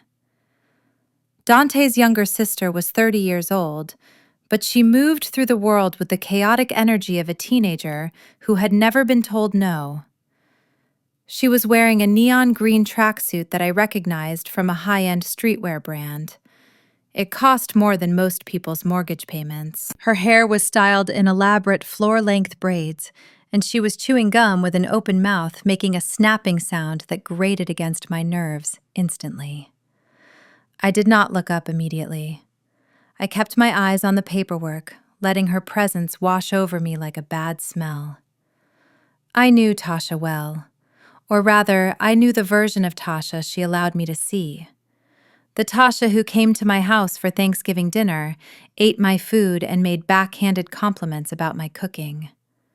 The Tasha who called me sister only when she needed to borrow money for rent or bail. She stopped in the middle of the room, looking around with a frown. When her eyes landed on me, they did not register recognition. They registered annoyance. To Tasha Brooks, people fell into two categories: those who could give her things and those who served her. In her mind, a black woman sitting in her brother's office who was not her brother could only be one thing: the help. "Hey," she barked, snapping her fingers to get my attention. "Where is Dante? And who are you? Are you the new assistant? He said he was hiring someone new because the last one was too slow." I slowly lifted my head. The gold-rimmed glasses slid slightly down my nose. I looked at her with a flat, unblinking stare. "I am not the assistant," I said, my voice dropping to that low, dangerous register I had perfected for courtrooms. Tasha rolled her eyes. She walked over to the leather sofa in the corner and threw herself onto it, putting her sneaker-clad feet up on the glass coffee table. Whatever, she said, waving a hand dismissively. Assistant, secretary, consultant, it is all the same. Look, I need a coffee. Oat milk latte with 3 pumps of vanilla. And make sure it is hot this time. The girl downstairs always gives it to me lukewarm. She pulled out her phone and started typing, ignoring me completely. I felt a laugh bubbling up in my chest, but it was a dark, humorless thing. This woman was sitting in an office that was paid for by the loans I had secured. She was wearing clothes bought with money her brother had stolen from our joint account, and she was ordering me to fetch her coffee like I was a servant. I stood up slowly. I did not move to the door. I moved toward her. I stopped in front of the coffee table and looked down at her expensive sneakers resting on the glass. "Get your feet off the table," I said. Tasha stopped typing. She looked up at me, her mouth falling open in shock. The gum fell silent. "Excuse me?" she said, her voice rising in pitch. "Do you know who I am? I am Tasha Brooks. My brother owns this company." I leaned in closer, invading her personal space. The air between us crackled with tension. "I do not care who you are," I said. "And regarding your coffee, the break room is on the first floor next to the restrooms. You have legs. Use them." Tasha scrambled to sit up, her feet hitting the floor, her face flushed with anger. She was not used to being spoken to like this, especially not by someone she considered beneath her. "You are going to regret that," she hissed, pointing a long manicured finger in my face. "When Dante gets back, I am going to have you fired. Who do you think you are talking to me like that? I am the person who is currently deciding whether or not your brother has a company left to run tomorrow morning," I said smoothly. "I am the auditor from Phoenix Rising, and if you do not lower your voice, I will add workplace harassment to the list of violations I have already found in the last hour." The word auditor made her pause. She blinked, processing the threat. She knew enough about Dante's business to know that investors were gods and auditors were demons. Her demeanor shifted slightly from aggression to a sullen petulance. "Well, you did not have to be so rude about it," she muttered, crossing her arms over her chest. "Dante never lets anyone talk to me like that." She grabbed her phone again and hit a button on the screen. A moment later, the ringing sound of a call on speakerphone filled the room. She did not even have the decency to take the call off speaker. She wanted me to hear. She wanted to show off her connection to the boss. "Answer the phone, Dante," she groaned at the device. A second later, Dante's voice crackled through the speaker. He sounded breathless, likely from hauling heavy boxes in the basement. "Tasha, I cannot talk right now," he whispered loudly. "I am dealing with the auditor. It is a nightmare up here." "Yeah, I know. She is a nightmare," Tasha said, shooting a glare at me. She is in your office right now, refusing to get me coffee. She is scary, Dante. You need to get rid of her. Dante shushed her, panic evident in his voice. Tasha, shut up. Do not antagonize her. Listen, I will be up in 5 minutes. Just wait in the lobby. I am not waiting in the lobby, Tasha whined. I came for the check. You promised me the deposit for the Range Rover today. The dealer is holding it until 5 o'clock. I stood perfectly still, my heart hammering against my ribs. A Range Rover. She was here for a car. Tasha, I told you I am working on it, Dante said, his voice strained. Cash flow is tight. You said you would get it from her, Tasha interrupted, her voice dripping with venom. You said Aaliyah was going to sign the papers for the beach house loan last night. Did she do it? The sound of my own name coming from her mouth made my blood run cold. Not yet, Dante hissed. She is going to do it tonight. She is pliable. Tasha, you know how she is. She just needs a little wine and some attention. Just give me another 24 hours. Tasha let out a loud, dramatic groan, throwing her head back. Oh my God, Dante. She is so useless, Tasha complained. Why do you even bother with the song and dance? Just forge her signature like you did on the insurance papers.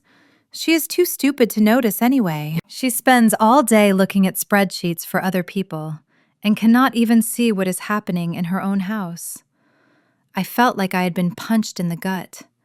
Forge her signature like on the insurance papers. My mind raced. What insurance papers? Life insurance? Property insurance? I filed that information away instantly, locking it into the vault of my memory. This was a new crime, a felony. She is my wife, Tasha. Watch your mouth, Dante said. But there was no real heat in his defense. It was a performance for his own conscience. Look, just go home.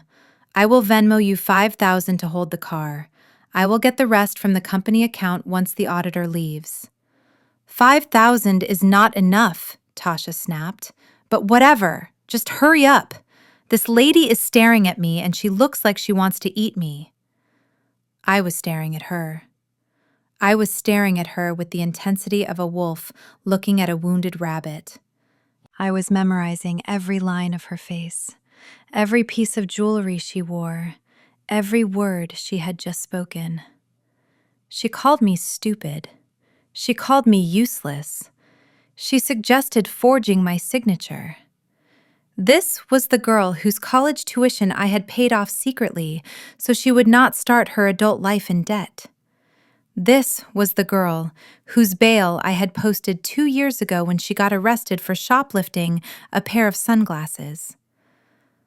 I had never told Dante about the bail money because I did not want him to be ashamed of his sister. I had protected her, and she was urging her brother to rob me blind. Dante hung up the phone. Tasha looked at me with a smirk of triumph. See? She said, standing up and smoothing down her tracksuit. He is sending me the money. He takes care of his family, unlike some people who just push paper around. She grabbed her purse, a Louis Vuitton tote that I was almost certain was fake or stolen, and headed for the door. You know, she said, pausing with her hand on the handle, you should really work on your attitude. My brother is going to be a billionaire once this IPO hits, and when he is, I am going to make sure he bans you from this building. We do not need negative energy around us. We are manifestors. She flipped her braids over her shoulder and walked out, slamming the door behind her.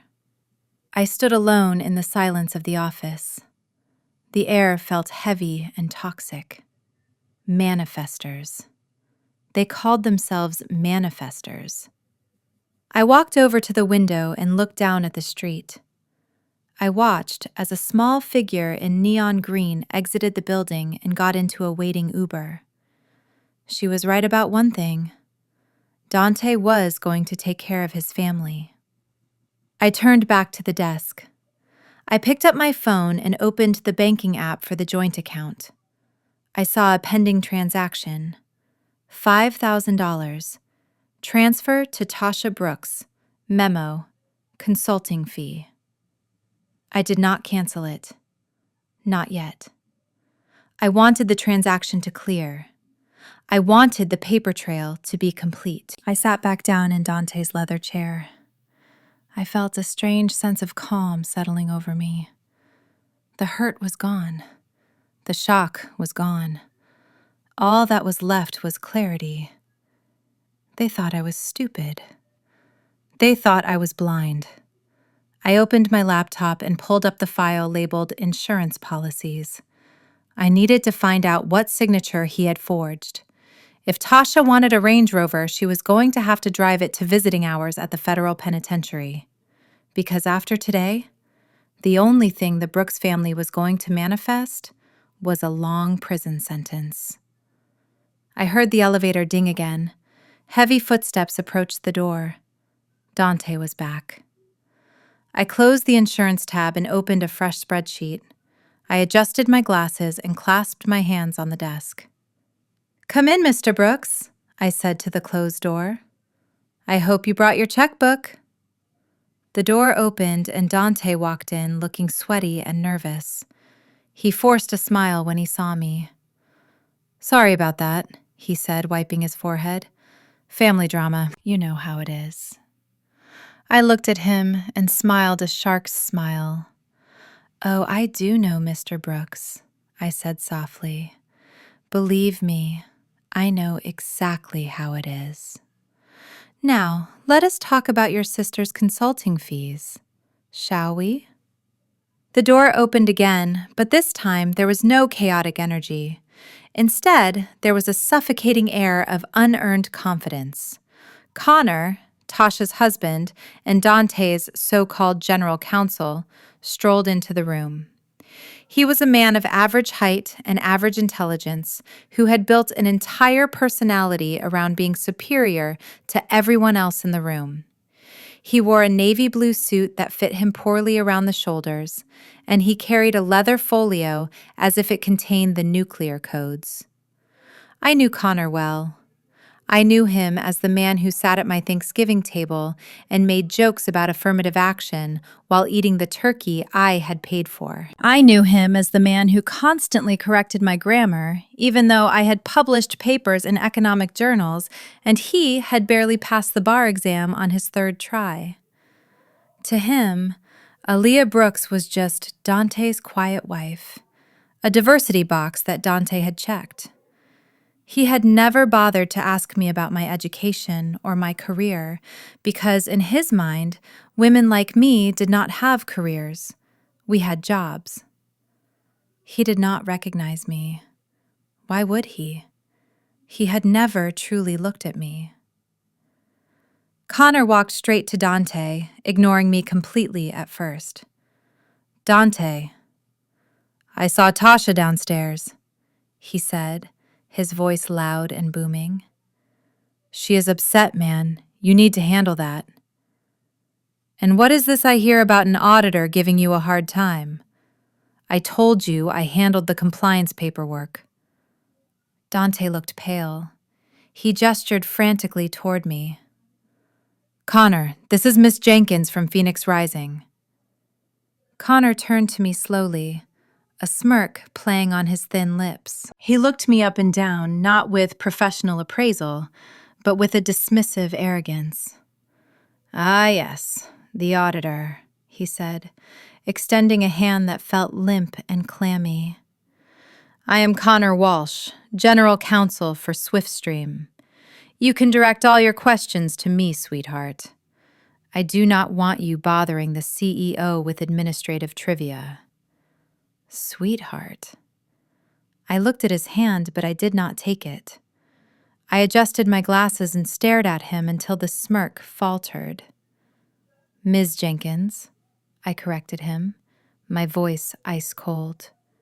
And I am not here for trivia, Mr. Walsh.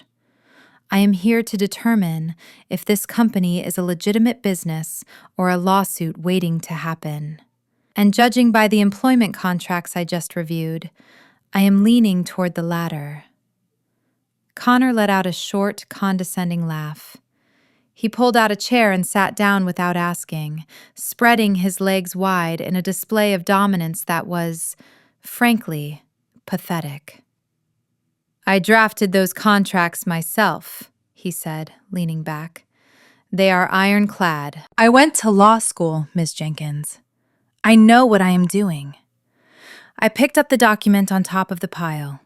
It was a standard non-disclosure agreement that every employee had to sign. Is that so? I asked, scanning the page. Because according to this, Clause 4 states that employees are forbidden from working for any logistics company within the entire United States for a period of 10 years after leaving Swiftstream. That is standard non-compete language, Connor said, waving his hand, to protect trade secrets. It is illegal, Mr. Walsh, I said, looking up at him. It is overly broad in both geographic scope and duration. No court in Illinois would enforce this. In fact, by including it, you have rendered the entire severability clause void. Any competent lawyer knows that a non-compete must be reasonable in scope. The entire United States for a decade? You might as well have written that they cannot work on Mars. Connor's face flushed a blotchy pink. He sat up straighter. Well, that is a matter of interpretation, he sputtered. We take intellectual property very seriously here. I flipped to the next page.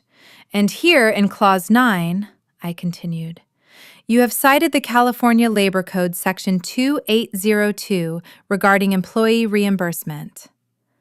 We are in Chicago, Mr. Walsh. This is Illinois. Did you copy and paste this contract from a template you found on the internet and forget to change the state jurisdiction?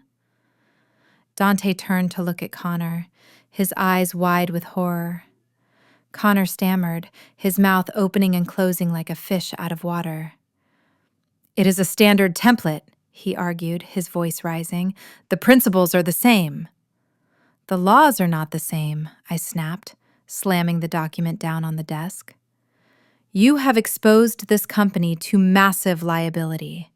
If a single employee sues you for misclassification or wrongful termination, this contract will be thrown out of court faster than you can say malpractice. You are not protecting this company. You are leaving the front door unlocked and inviting the wolves in. I leaned forward, resting my elbows on the desk and interlocking my fingers. Tell me, Mr. Walsh, I said, my voice dropping to a whisper. Did you actually pass the bar exam, or is your license just another thing Dante bought for you? The room went deadly silent. Dante looked like he wanted to disappear into the floor. Connor looked like he wanted to hit me. His eyes narrowed, and the mask of the professional lawyer slipped away completely, revealing the ugly, insecure bigot underneath. Now listen here, he hissed, pointing a finger at me.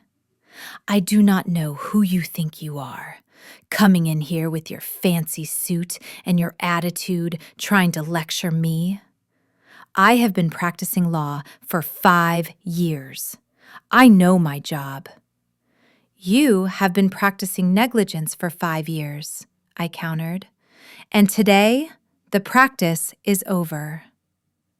Connor stood up, knocking his chair back against the wall. He was losing control. He was used to being the smartest man in the room simply by virtue of his demographics. He was not used to being dissected by a black woman who was sharper, faster, and more educated than he would ever be. You are just looking for problems because you want to kill this deal, he shouted. I know your type. You people are always so aggressive. You come into spaces where you do not belong and try to act like you own the place. You think because you have a little bit of power, you can disrespect your betters. Well, let me tell you something. You are just a bean counter. I am the legal authority here.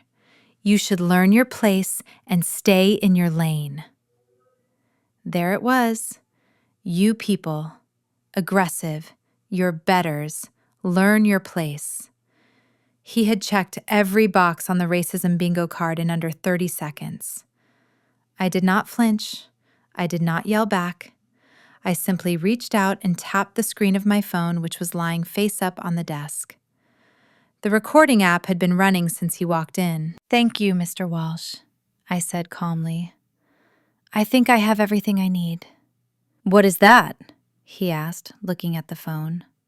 "That," I said, picking up the device, "is an audio recording of the company's general counsel creating a hostile work environment and using discriminatory language against an external auditor." Connor's face went from pink to a sickly shade of gray. He realized instantly what he had done. He had given me the smoking gun. "You cannot record me," he stammered. "That is illegal." "Illinois is a two-party consent state. Actually," I said, smiling, "you are in a semi-public place of business with the door open, and there is a sign in the lobby that clearly states, 'All premises are under video and audio surveillance for security purposes.' By entering this building, you consented to being recorded. You really should read the fine print, Mr. Walsh. It is kind of your job." Dante stood up, his hands shaking. "Connor, get out!" Connor looked at Dante, betrayed. "What? You are taking her side?" "She is attacking me, Dante." "She is right, you idiot," Dante yelled, losing his composure completely. "You used a California contract template. Get out of my office before you say anything else." Connor looked at me one last time with pure hatred in his eyes. But there was fear there, too.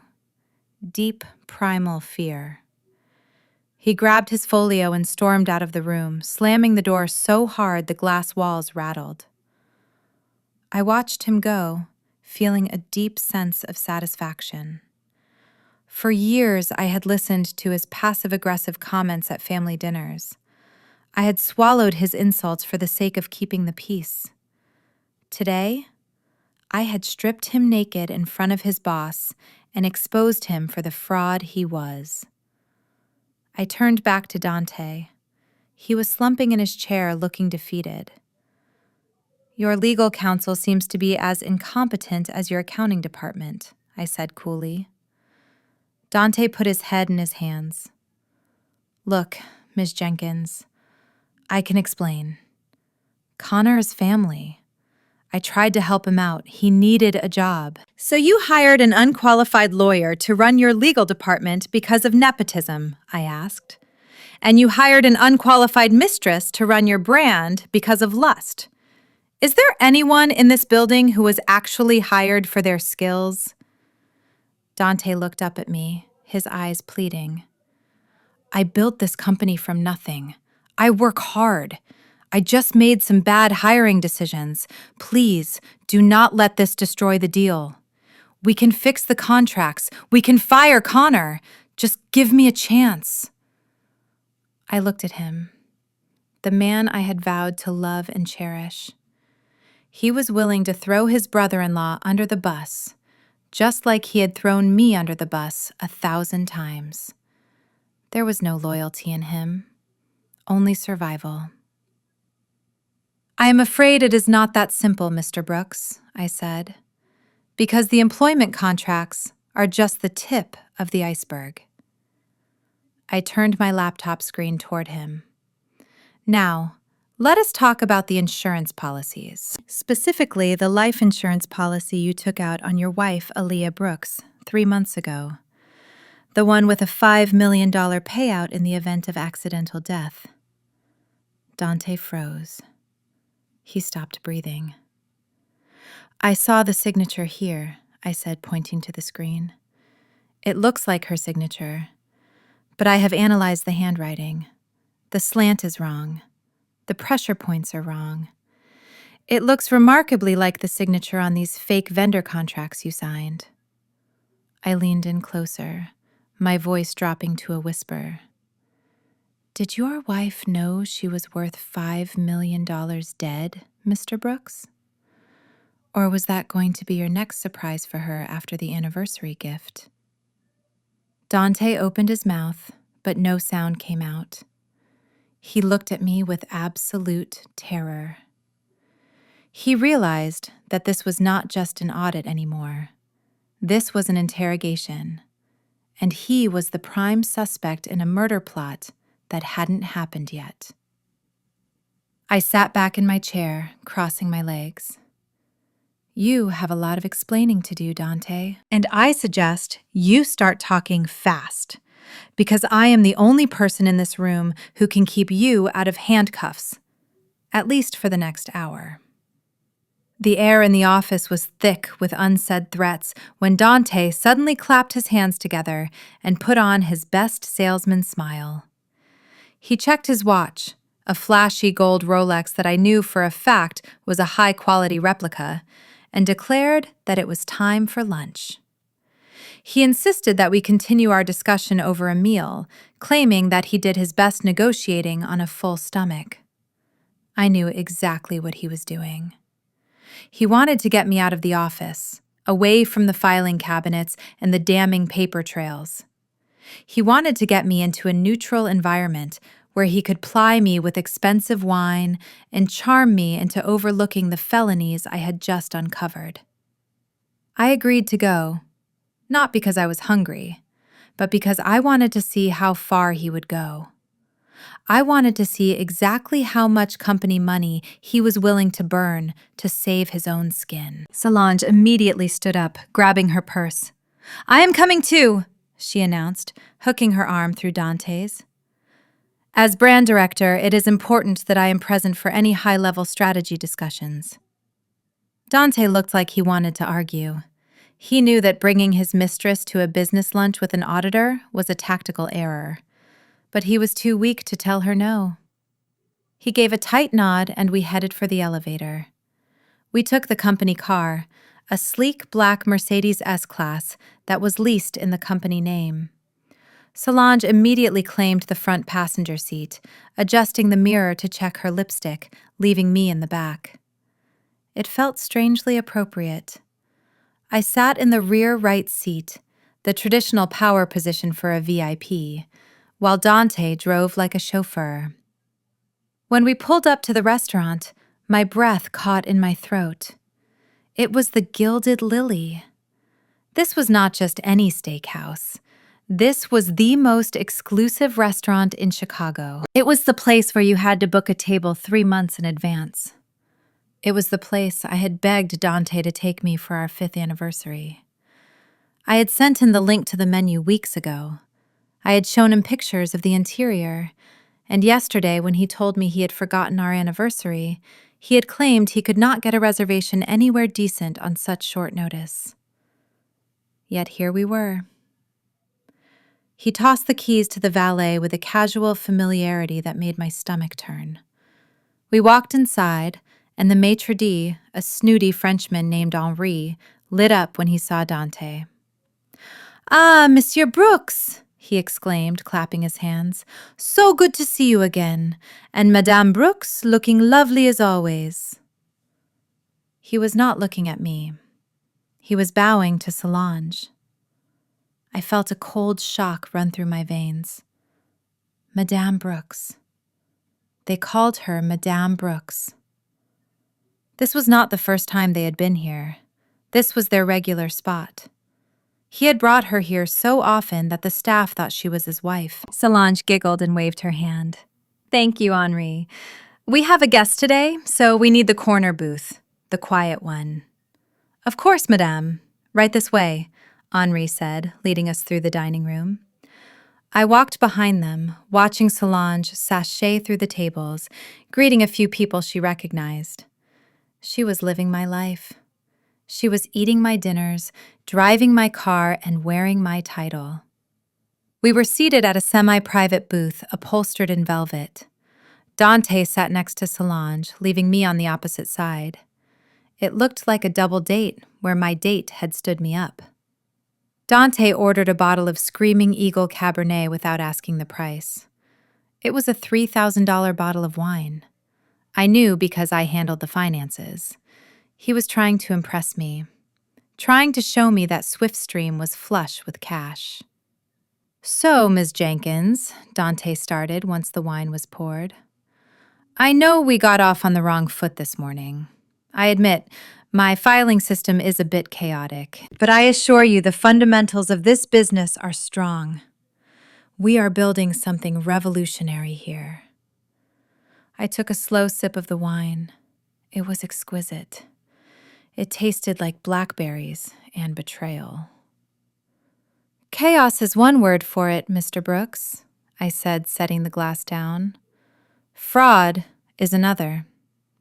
Dante winced. Solange chimed in, leaning forward and resting her chin on her hand. "You are so serious, AJ," she said, batting her eyelashes.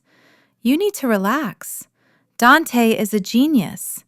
Sometimes geniuses are messy. You should see him at home. He leaves his socks everywhere." She laughed, touching his arm intimately.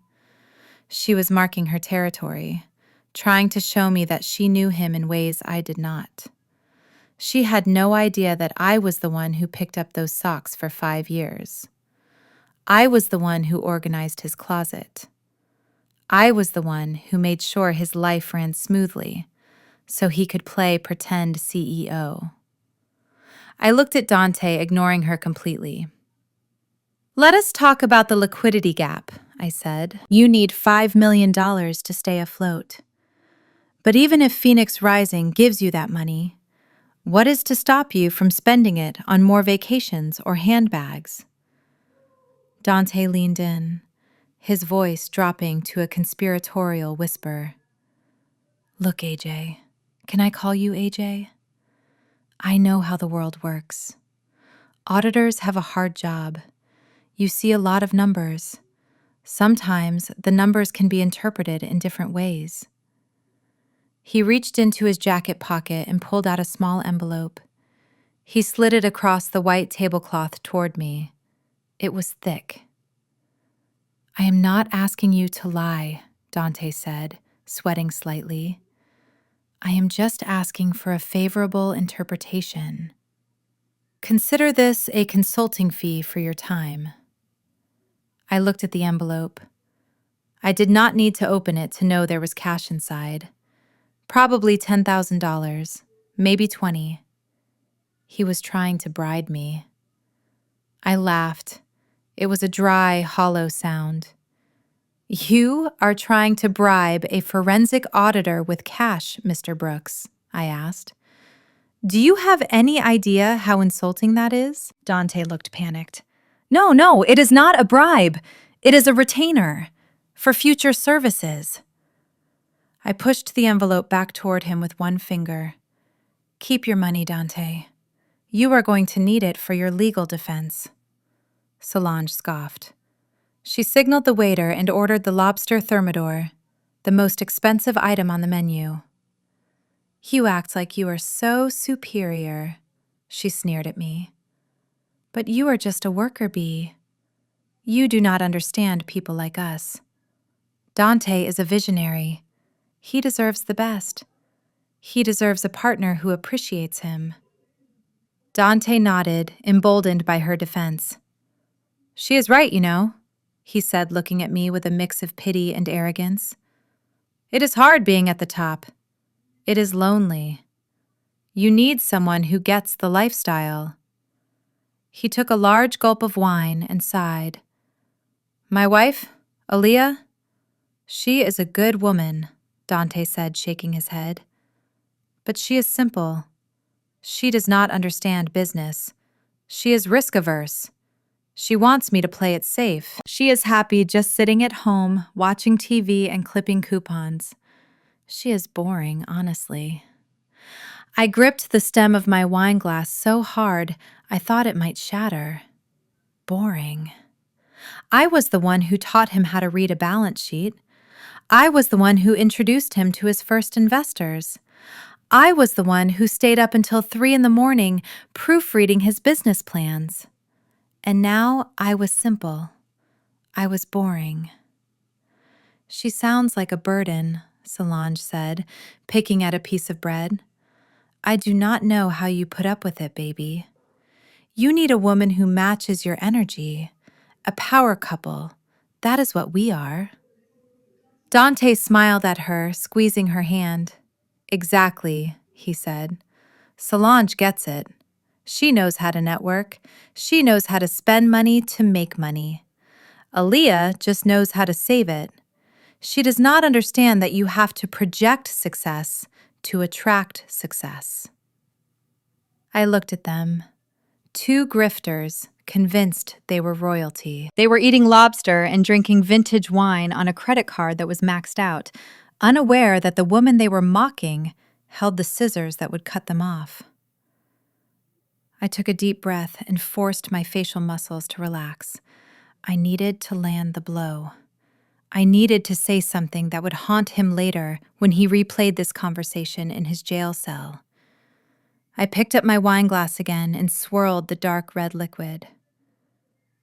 It is interesting you say that, Mr. Brooks, I said, my voice silky and dangerous. You think your wife is boring because she saves money. You think Solange is exciting because she spends it. Dante shrugged. It is the truth. Aaliyah is safe. Solange is a firecracker. I smiled, a slow, predatory smile. Be careful with firecrackers, Mr. Brooks, I said, looking him dead in the eye. They tend to explode in your hand. Dante frowned, confused by the shift in my tone. And as for your wife, I continued, leaning in slightly, you say she does not understand business. You say she only knows how to save. But have you ever considered that maybe she is saving you? What do you mean? Dante asked, setting his fork down. I mean, I said, that in my experience, the quiet ones are the most dangerous. The ones you underestimate are the ones who are watching everything. You say she only knows how to spend your money, Solange. I turned my gaze to the mistress. But looking at these financials, looking at the mess you have created, I would say she is not the one spending his money. She is the one spending his career. Solange gasped, affronted. Excuse me, she snapped. Dante looked uneasy. He sensed the threat in my words, but he could not decode it. I am just saying, Mr. Brooks, I said, finishing my wine. You are sitting here eating lobster with your brand director, while your wife sits at home. You think she is invisible, but invisible people see everything. And if she decides to stop saving you and start spending her energy on exposing you, well, I let the sentence hang in the air. Dante laughed nervously. Aaliyah, expose me, please. She would not know how to open a PDF file, let alone an investigation. She worships me. I nodded slowly. If you say so, I said. The waiter arrived with the check. Dante reached for it casually, pulling out the black company Amex. Put it on the corporate account, he told the waiter. Business development. I watched the card disappear into the leather folder. That was another $3,000 of evidence. Another nail in the coffin. I stood up, smoothing down my skirt. Thank you for lunch, Mr. Brooks, I said. It was illuminating. Are you not staying for dessert? Solange asked, eyeing the menu. The chocolate souffle here is to die for. I picked up my briefcase. No, thank you, I said, looking at Dante one last time. I have seen enough. I need to get back to the office and finalize my report. I think I have everything I need to make a decision. Dante stood up, wiping his mouth with a linen napkin. So, are we good? He asked, hopeful. Is the deal going through? I looked at him. I looked at the man who had called me boring, simple, and a burden. "I will see you at the gala tonight, Mr. Brooks," I said. "I will give you my answer then, in front of everyone." Dante grinned, thinking he had won. "Perfect. It will be a night to celebrate." "Oh, yes," I whispered as I turned to walk away. "It certainly will be." I walked out of the restaurant, leaving them to their soufflé. I walked out into the cold Chicago air, and for the first time in 2 days, I smiled. A real, genuine smile. He thought Aaliyah was boring. Tonight at the gala, Aaliyah was going to be the most exciting thing that ever happened to him. And he was not going to survive the entertainment. The ride back to the office was quiet, but the tension had shifted. At the restaurant, I had dangled a threat, but I had not executed it. In Dante's twisted mind, this was a sign of weakness. He believed that everyone had a price, and he was frantically trying to calculate mine. He gripped the steering wheel of the company Mercedes with white knuckles, his eyes darting to the rearview mirror where I sat, watching him like a hawk. Beside him, Solange was humming softly, scrolling through real estate listings on her phone, oblivious to the fact that the ground beneath her stiletto heels was crumbling. When we returned to the executive suite on the 40th floor, I did not go back to the conference table. Instead, I walked over to the floor-to-ceiling window and looked out at the city. The snow had started to fall harder, turning Chicago into a blurred white landscape. Dante followed me into the room, closing the door behind him. Solange sat on the leather sofa, kicking off her heels and sighing. So Dante started, his voice tentative. "You said you would give us your answer tonight. Does that mean the audit is finished?" I turned slowly to face him. I took off my gold-rimmed glasses and cleaned them deliberately with a silk cloth. "The official audit is finished," I said, carefully choosing my words. "The numbers are what they are, Dante. You are insolvent. You have misappropriated funds. You are technically bankrupt." Dante's shoulders slumped. He looked like a deflated balloon. "However," I continued, putting my glasses back on, "there is a difference between the official numbers and the operational reality. In my line of work, we sometimes encounter companies that have great potential, but poor bookkeeping." Dante's head snapped up, his eyes widened with hope. He heard exactly what he wanted to hear. He thought I was offering him a lifeline. He thought I was corrupt. "What are you saying, AJ?" he asked, stepping closer. I walked over to the desk and opened my laptop. I typed a few keys and turned the screen toward him. "I am saying that if Phoenix Rising invests $5 million into a company with this much bad debt on the books, the board will reject it immediately," I explained, my voice dropping to a conspiratorial whisper. But if that bad debt were to disappear, if it were to be reclassified as a strategic investment, then the balance sheet would look very different. Dante looked at the screen. I had pulled up a spreadsheet showing a hypothetical transfer of funds. "How do we do that?" he asked, his greed overtaking his caution. "You have $200,000 remaining in your operating account," I said.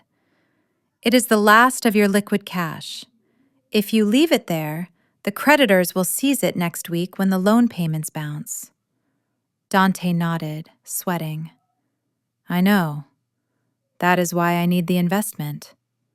"But," I said, leaning in, "if you were to transfer that $200,000 to an external vendor today, let us say a consulting firm in the Cayman Islands for market research in the Dubai sector, then that money becomes a business expense. It leaves the company books." "And where does it go?" Dante asked, his voice trembling with excitement. "It goes to the vendor," I said. And if that vendor happens to be a holding company that you control, then the money is effectively yours. You can use it to pay off the personal debts you have accrued. You can use it to clean up the credit card mess. You can wipe the slate clean before the investors look too closely.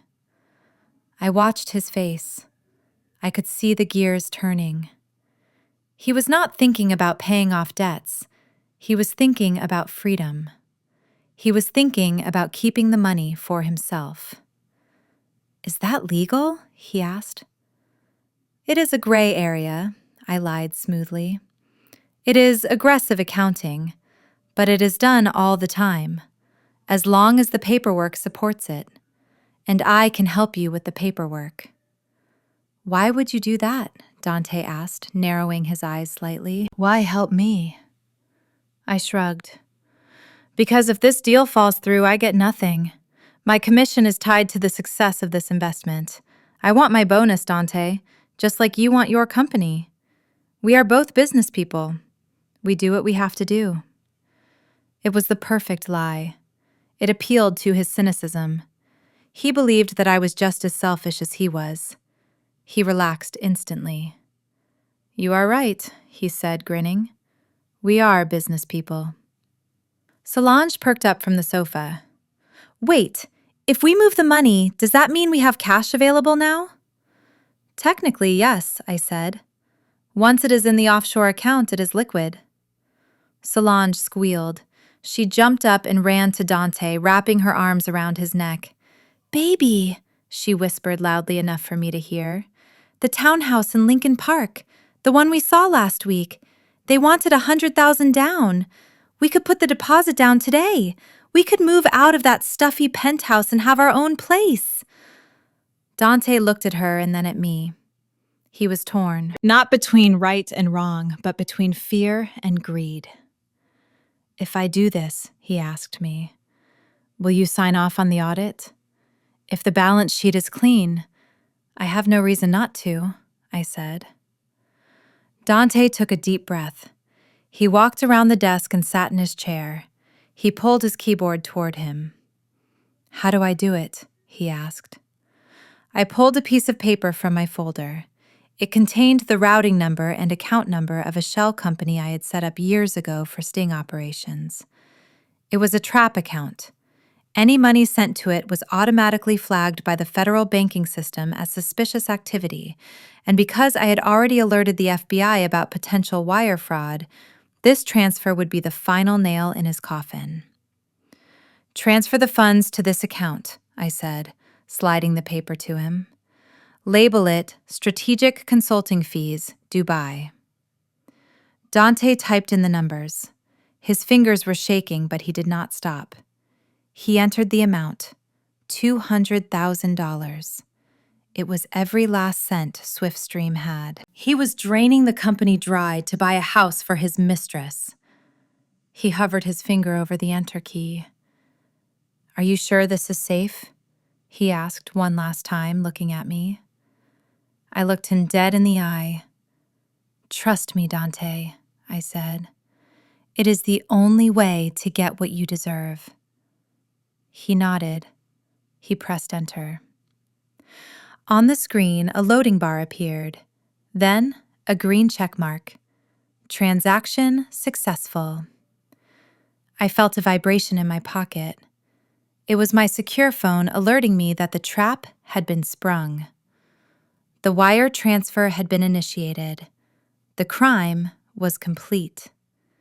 He had just committed felony wire fraud and embezzlement in front of a witness. Solange clapped her hands. "Oh my God, baby, we are getting the house!" Dante let out a long breath, leaning back in his chair. "It is done." "Yes, it is," I said, closing my laptop. "It is definitely done." I stood up. I felt lighter. The heaviness that had been sitting on my chest since yesterday was gone. "I need to go file the final report," I said, picking up my briefcase. "I will see you at the gala tonight, Dante.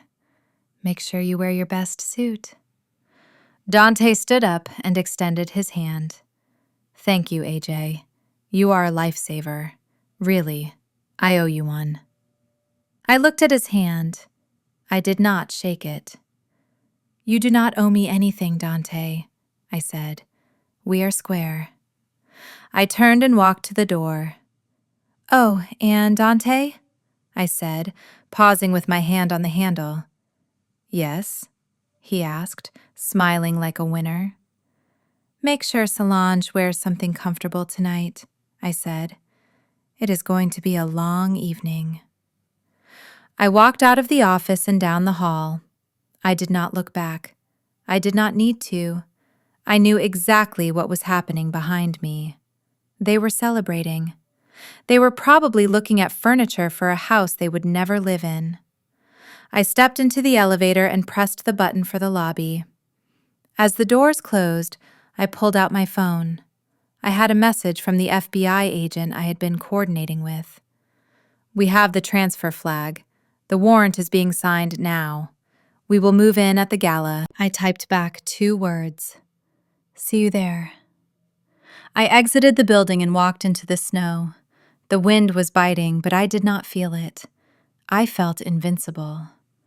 Dante Brooks had just signed his own death warrant, and he had thanked me for handing him the pen.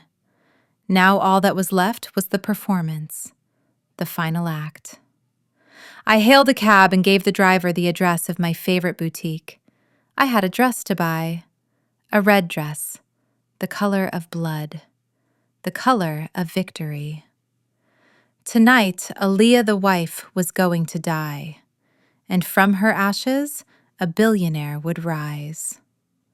I arrived back at the penthouse 40 minutes before Dante. I stripped off the Armani suit and hung it back in the hidden section of the closet. I scrubbed the red lipstick from my mouth until my lips were raw and pink again.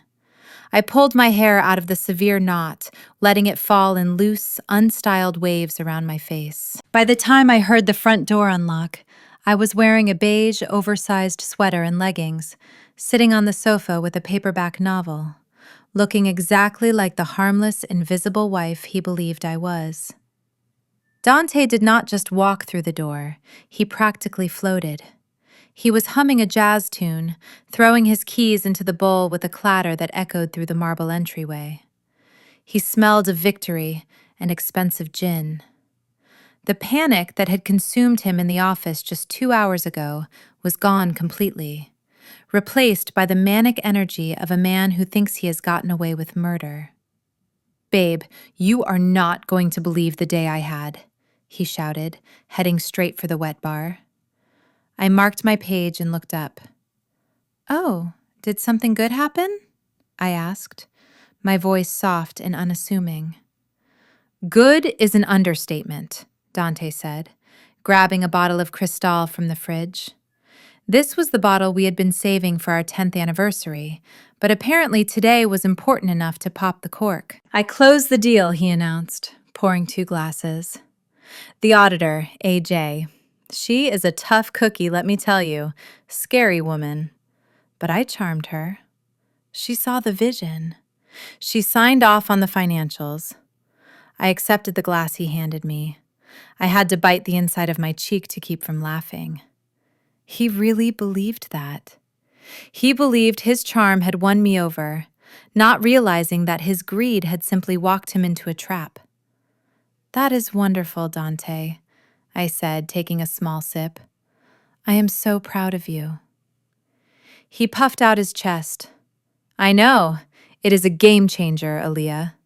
Once that wire transfer clears, tomorrow we are in the clear. The IPO is going to make us royalty in this city." He walked over to his briefcase, which he had dropped by the door. He rummaged through it for a moment before pulling out a thin, white envelope. It was not the heavy, cream-colored cardstock used for the VIP invitations.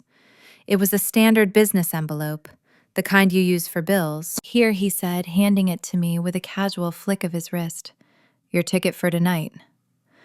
I took the envelope and opened it. Inside was a single printed ticket. It looked like something you would print at home. At the top, in bold letters, it read, "General Admission." I looked at the seat assignment, Table 42. I knew the layout of the ballroom at the Ritz-Carlton intimately because I had helped organize charity galas there for the hospital board. Table 42 was not in the ballroom. It was in the overflow section near the swinging doors of the catering kitchen. It was the table where they put the low-level vendors and the interns. It was the table where you could smell the dishwater and hear the waiters arguing. I looked up at Dante, my face a mask of confusion. Table 42, I asked. Is that near the front? Dante laughed, shaking his head as if I had said something adorable but stupid. No, babe. Look, it is a high-stakes night. The head table is for the board members and the strategic partners. Solange and I have to be front and center to manage the investors. It is all politics. You would hate it. They talk about EBITDA and market caps all night. You would be bored to tears. He took a long sip of champagne, pacing the room. Plus, he added, avoiding my eyes. It looks better for the brand if the executive team sits together. We need to project a unified front, young, dynamic, hungry. And I am not part of that brand, I asked quietly. Dante stopped pacing. He looked at me, and for a second I saw the pity in his eyes. The pity of a man looking at an old dog that needed to be put down. You are the heart of the home, Aaliyah, he said, using the line he always used to dismiss me. You are my sanctuary. I want to keep you safe from all that Shark Tank nonsense. You sit at table 42. It is a nice table. You will meet some of the junior marketing staff. They are fun kids. You can talk to them about whatever it is you do all day. He gestured vaguely at my book. I looked down at the ticket again. General admission. He was putting his wife, the woman who financed his first truck, the woman who balanced his books, in the nosebleed section, while he sat on the throne with his mistress. Oh, and Aaliyah, he said, setting his glass down. About tonight. Yes, I asked. He walked over to the closet and opened the door to the side where my clothes hung. He flipped through the hangers with a critical eye. Wear that gray dress, he said, pulling out a shapeless wool shift dress that I wore to church funerals. The one with the high neck. But it is a black tie gala, Dante, I said. That dress is a bit casual. It is modest, he corrected me. And that is what we need tonight. Modesty. I do not want you drawing attention to yourself. Solange is wearing a very loud red dress because she has to represent the brand energy. You should be the grounding force, the silent support. He hung the dress on the hook on the door. And babe, he said, turning to look at me, his face serious. Please do not talk to the investors. If anyone asks who you are, just say you are a distant relative or a friend of the family. I felt a cold, sharp pain in my chest. Friend of the family. He did not even want me to claim the title of wife.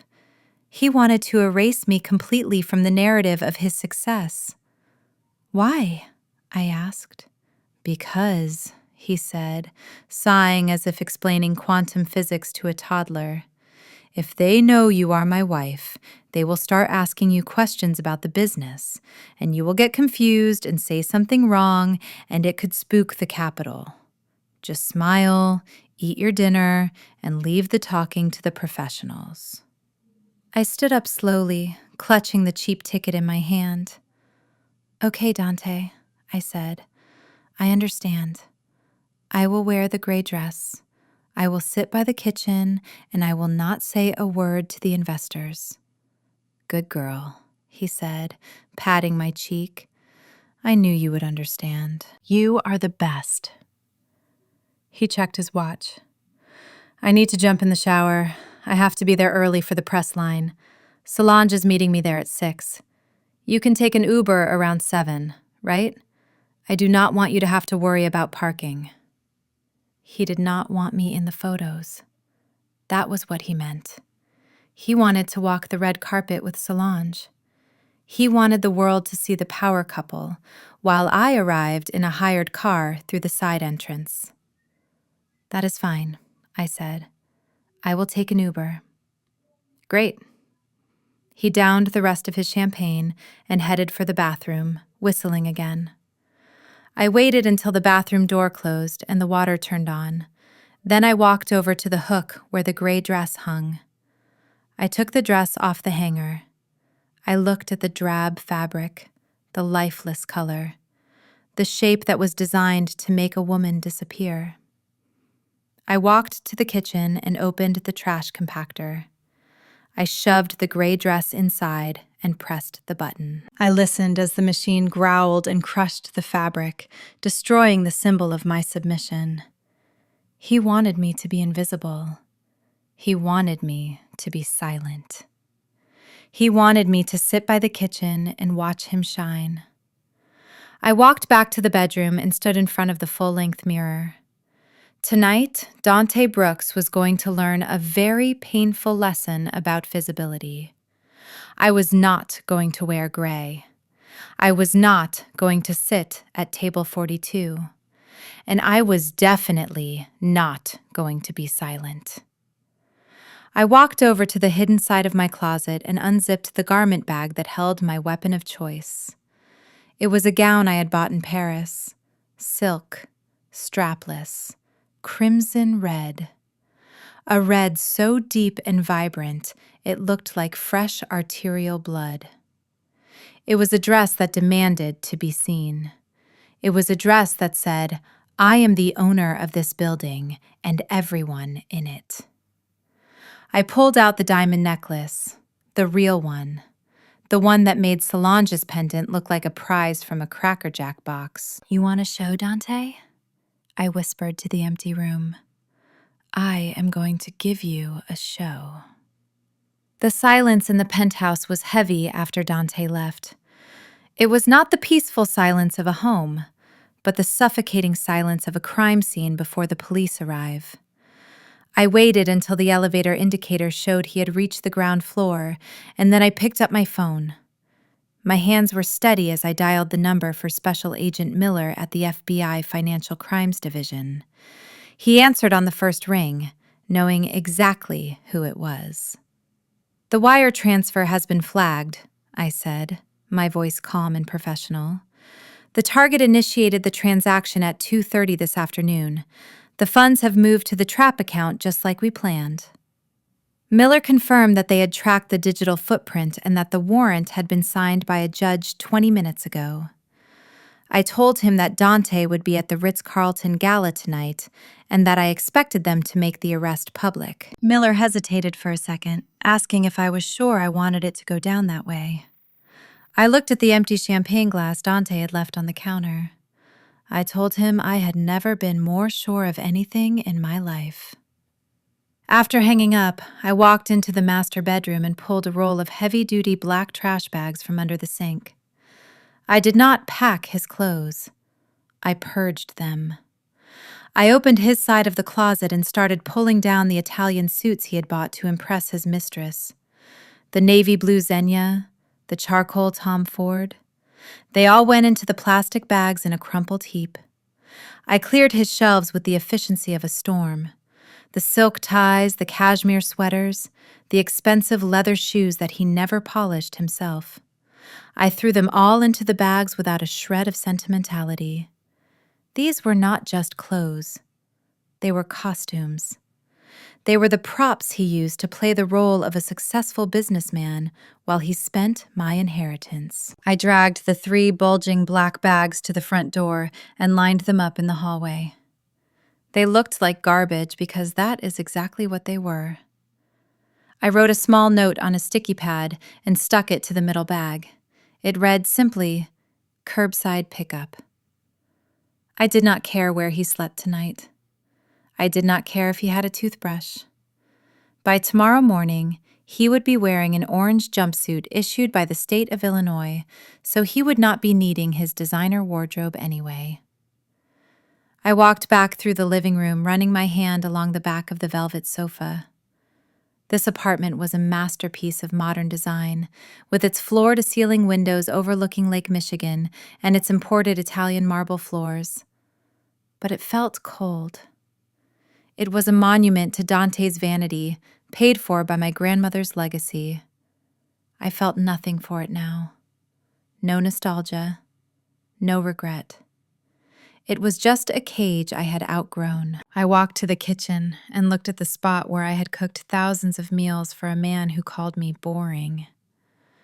I looked at the table where we had shared breakfasts and where he had lied to my face every single morning.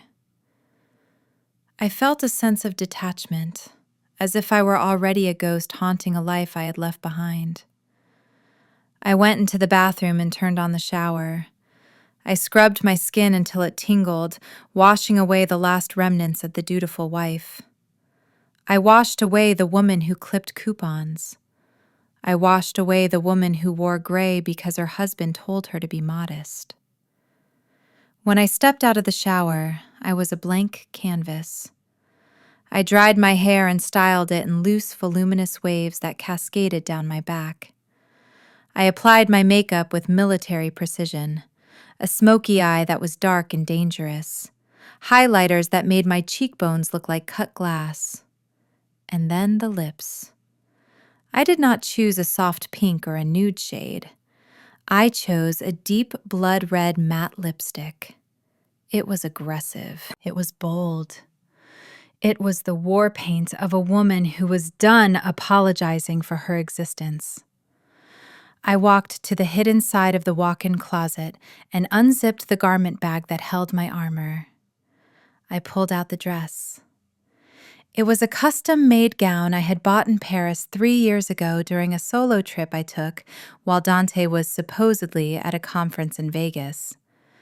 It was made of heavy silk in a shade of crimson so deep it looked almost black in the shadows, but burned like fire under the light. It was strapless, with a plunging neckline and a slit that went all the way up to my thigh. It was a dress that demanded to be seen. It was a dress that screamed power. I stepped into it and pulled the zipper up. The silk hugged my body like a second skin, accentuating every curve that Dante had ignored for years. I looked at myself in the full-length mirror.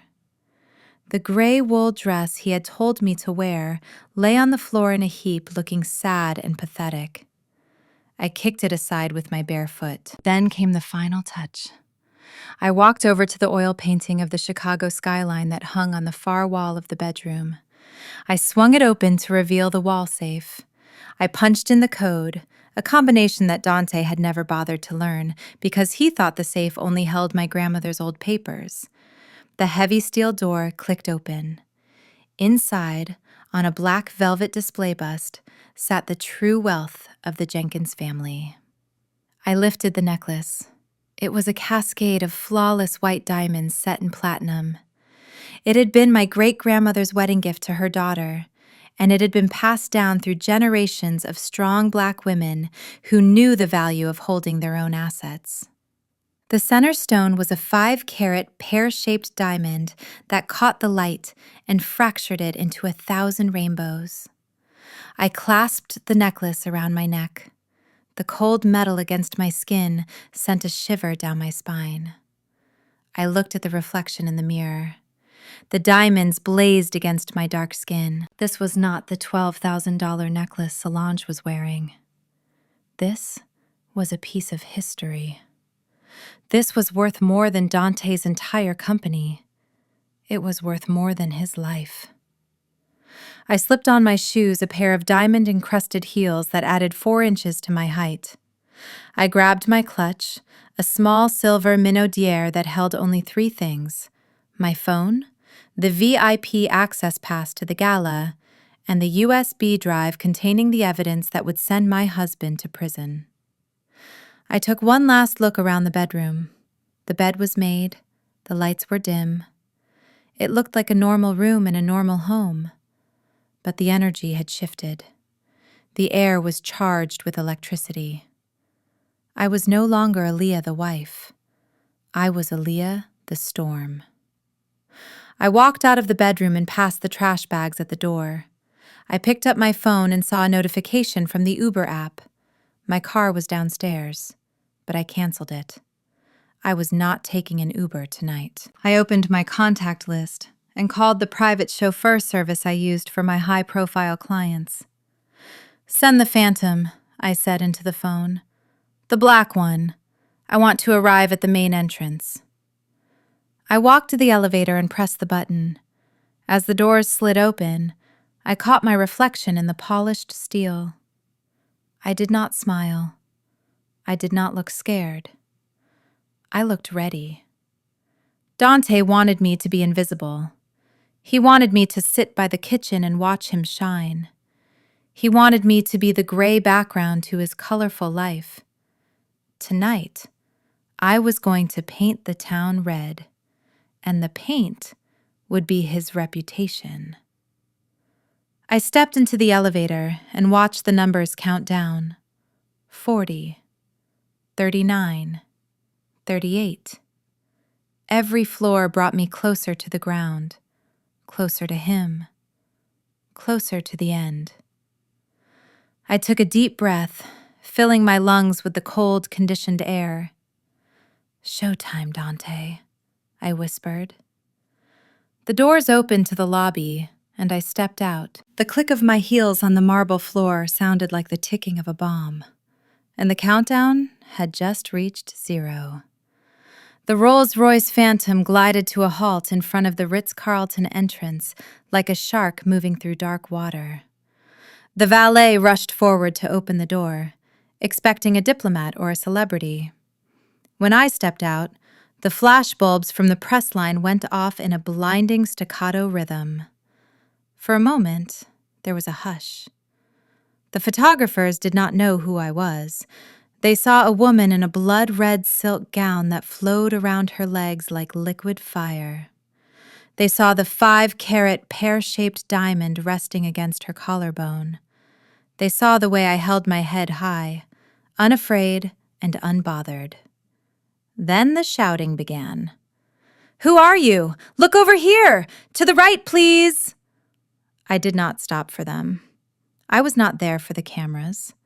I was there for the man standing at the top of the grand staircase, shaking hands with the city's elite. I walked up the red carpet, the cold Chicago wind whipping the hem of my dress. But I felt nothing but the heat of my own adrenaline. The security guards at the door took one look at my face and stepped aside, not daring to ask for a ticket. I entered the ballroom. The room was a sea of black tuxedos and white evening gowns. The theme was black and white opulence, intended to showcase the sophistication of Swiftstream logistics. The decor was excessive, towering centerpieces of white orchids, crystal chandeliers dripping from the ceiling, and an ice sculpture of the company logo melting slowly near the bar. It smelled of expensive perfume and desperation.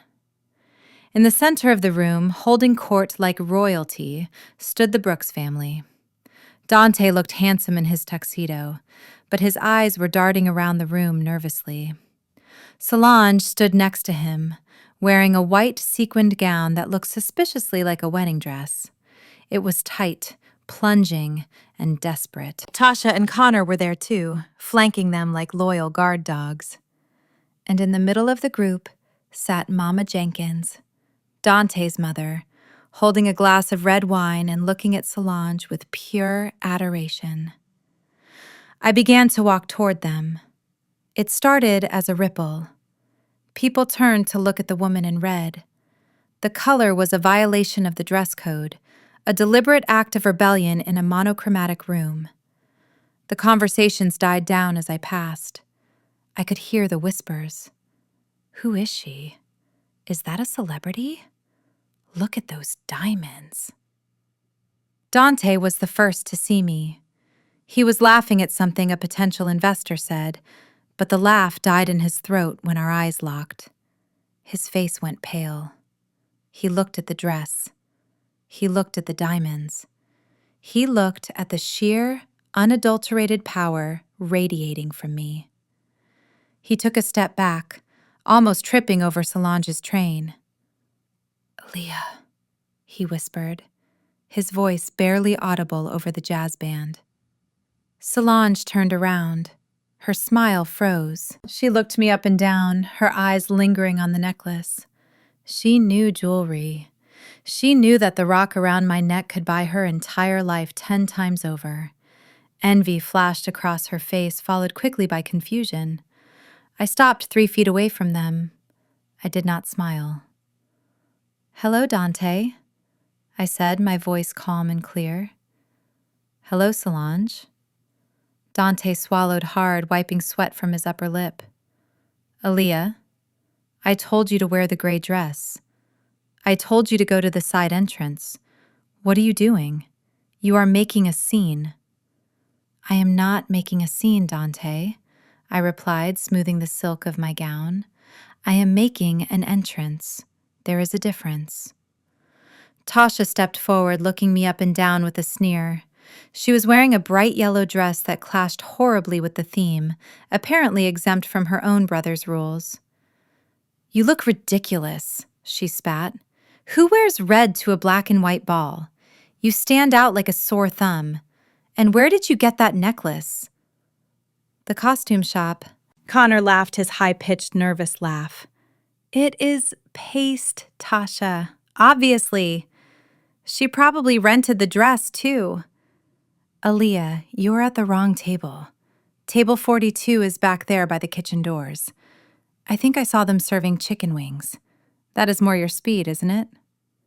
He pointed toward the back of the room where the swinging doors to the catering kitchen were flashing open and closed.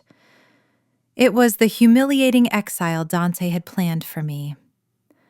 Dante stepped closer, hissing under his breath. "Go sit down, Aaliyah, please. The investors are watching.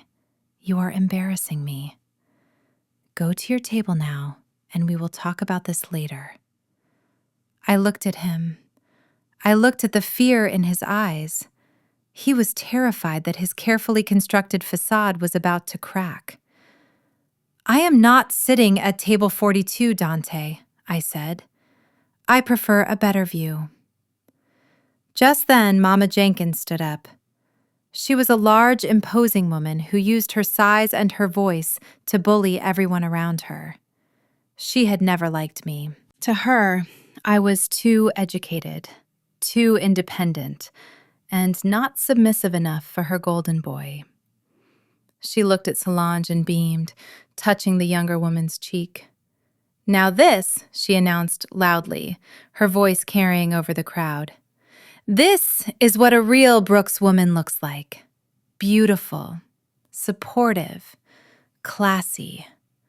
Solange, honey, you look like an angel. You are the daughter I never had." Solange preened, soaking up the praise. "Thank you, Mama Jenkins. I just want to make Dante proud." Mama Jenkins turned her gaze to me.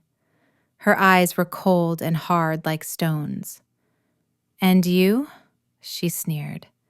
"You look like a harlot. Coming in here, trying to upstage my son on his big night. You never knew your place, Aaliyah. That is why Dante is leaving you.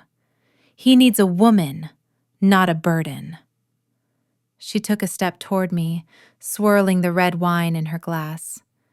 "You do not belong here," she said. "You are a stain on this family." And then, with a flick of her wrist that was too calculated to be accidental, she threw the contents of her glass at me. The dark red liquid splashed across the front of my gown, soaking into the silk, running down my chest like a wound. It dripped onto the floor in heavy droplets. Gasps erupted from the people standing nearby. The music seemed to stop. The entire room froze watching the tableau. The mother-in-law publicly humiliating the wife to elevate the mistress. Mama Jenkins covered her mouth with a hand that held no regret. "Oops," she said, her eyes dancing with malice. "My hand slipped. Clumsy me. I guess you will have to leave now. You cannot stay here looking like a mess. Go home, Aaliyah. Dante looked at the stain and then at me. He did not defend me. He did not offer me a napkin. He looked relieved. He thought this would force me to flee. He thought I would run to the bathroom in tears and then sneak out the back door just like he wanted. Solange covered a giggle with her champagne flute. Tasha smirked openly. Connor looked at his shoes, suppressing a laugh. I stood there, the wine soaking through to my skin. It was cold, but inside I was burning. I looked down at the stain. Then I looked up at Mama Jenkins. I did not cry. I did not scream. I did not run. Instead, I laughed. It was a soft, chilling sound that made the hair on Dante's arms stand up. You are right, Mama Jenkins, I said, wiping a drop of wine from my collarbone with a slow, deliberate motion. I am a stain. I am the stain that you are never going to be able to wash out. I reached into my clutch and pulled out the USB drive. I held it up, letting the diamonds on my wrist catch the light. You think you ruined my dress? I asked, my voice rising so that the investors nearby could hear. But this dress was bought with my own money. Just like this building was rented with my money. Just like that wine you are drinking was paid for with my money. Dante's eyes widened. He saw the USB drive. He realized with a jolt of horror that I was not holding a tissue. I was holding a detonator. Aaliyah, wait, he stammered, reaching out a hand. Let us not be hasty. I stepped back out of his reach. I am done waiting, Dante, I said. I turned my back on them. I did not walk toward the exit. I did not walk toward the bathroom. I walked straight toward the stage. The microphone stand stood in the center of the platform, illuminated by a single spotlight. It was waiting for Dante to give his victory speech. It was waiting for him to announce the IPO and introduce his new partners. But he was not going to get that chance. I walked through the crowd, the red train of my dress trailing behind me over the white carpet, leaving small drops of wine like a breadcrumb trail of blood. The crowd parted for me. They sensed the energy. They sensed the violence in my walk. They knew that something spectacular and terrible was about to happen. Dante started to run after me. Aaliyah, stop! Security, stop her! But the security guards did not move. They were watching me, and near the edge of the stage, I saw a familiar face. Mr. Henderson, the security guard from the lobby. He was standing with his arms crossed, a small, satisfied smile on his face. As I approached the stairs to the stage, he unhooked the velvet rope and stepped aside, ushering me up. Go get him, Mrs. Brooks, he whispered. I climbed the stairs. My heels clicked on the wooden floorboards. The sound echoed through the silent ballroom. I reached the microphone. I gripped the stand with both hands. I looked out at the sea of faces. I saw the investors. I saw the press. I saw the board members. And in the center of the room, I saw the Brooks family. Dante was frozen in mid-stride, his face a mask of terror. Solange was clutching his arm, her white dress stark against the darkness. Mama Jenkins looked confused, her glass still in her hand. They looked small. From up here, they looked incredibly small. I leaned into the microphone. My voice boomed through the speakers, filling every corner of the room. Good evening, everyone, I said. My name is Aaliyah Jenkins. You may know me as Dante's wife, but after tonight, you will know me as the woman who owns him. I plugged the USB drive into the laptop connected to the projector. The giant screen behind me flickered to life, and the show began. The spotlight blinded me for a fraction of a second as I stepped onto the stage, but I did not blink. I adjusted my eyes to the glare and saw Dante standing 5 feet away from me. He looked like a deer caught in the headlights of an oncoming semi-truck. His mouth was open, mid-sentence, frozen in a smile that had curdled into pure terror. He had been in the middle of a speech about visionary leadership and the bright future of swift stream logistics, but the words had died in his throat the moment he saw his wife standing on his platform, wearing the color of war. The ballroom was silent. It was a heavy, suffocating silence where you could hear the hum of the air conditioning and the clinking of ice in glasses at the back of the room. 500 people were watching us, the investors, the board members, the media. And standing right in the front row, looking up with eyes wide enough to show the whites all around, was Solange. Dante recovered first. His survival instinct kicked in, and he tried to regain control of the narrative. He stepped away from the podium and moved toward me, blocking me from the microphone with his body. He leaned in close, his voice a desperate hiss that sprayed saliva onto my cheek. "Aaliyah, get down from here, right now! Have you lost your mind? You are drunk. You are embarrassing yourself. Security! Where is security?" He looked frantically toward the side of the stage, waving his hand for help, but nobody came. Mr. Henderson was standing by the exit, arms crossed, looking at the ceiling as if he found the architecture fascinating. I looked at Dante. I looked at the sweat beading on his forehead. I looked at the way his hands were shaking. "I am not drunk, Dante," I said, my voice low, but carrying in the acoustic perfection of the stage. "And I am not embarrassing myself. I am introducing myself." I sidestepped him. He tried to grab my arm, but I pulled away with a sharpness that startled him. I walked up to the podium. The microphone was set for his height. I reached out and lowered it slowly, deliberately, until it was perfectly positioned for me. The sound of the adjustment scratched through the speakers, making the audience wince. I gripped the sides of the podium. The wood felt cool under my palms. I looked out at the sea of faces. "Ladies and gentlemen," I began, my voice booming through the hall, clear and steady. "I apologize for the interruption. My husband was just telling you about the mystery investor from Phoenix Rising. He was telling you about the brilliant auditor named AJ, who saved his company today with a $5 million injection of capital." I glanced at Dante. He was standing a few feet behind me, paralyzed. He still did not understand. He thought I was just rambling. He thought I was playing the jealous wife. "He called this investor a visionary," I continued.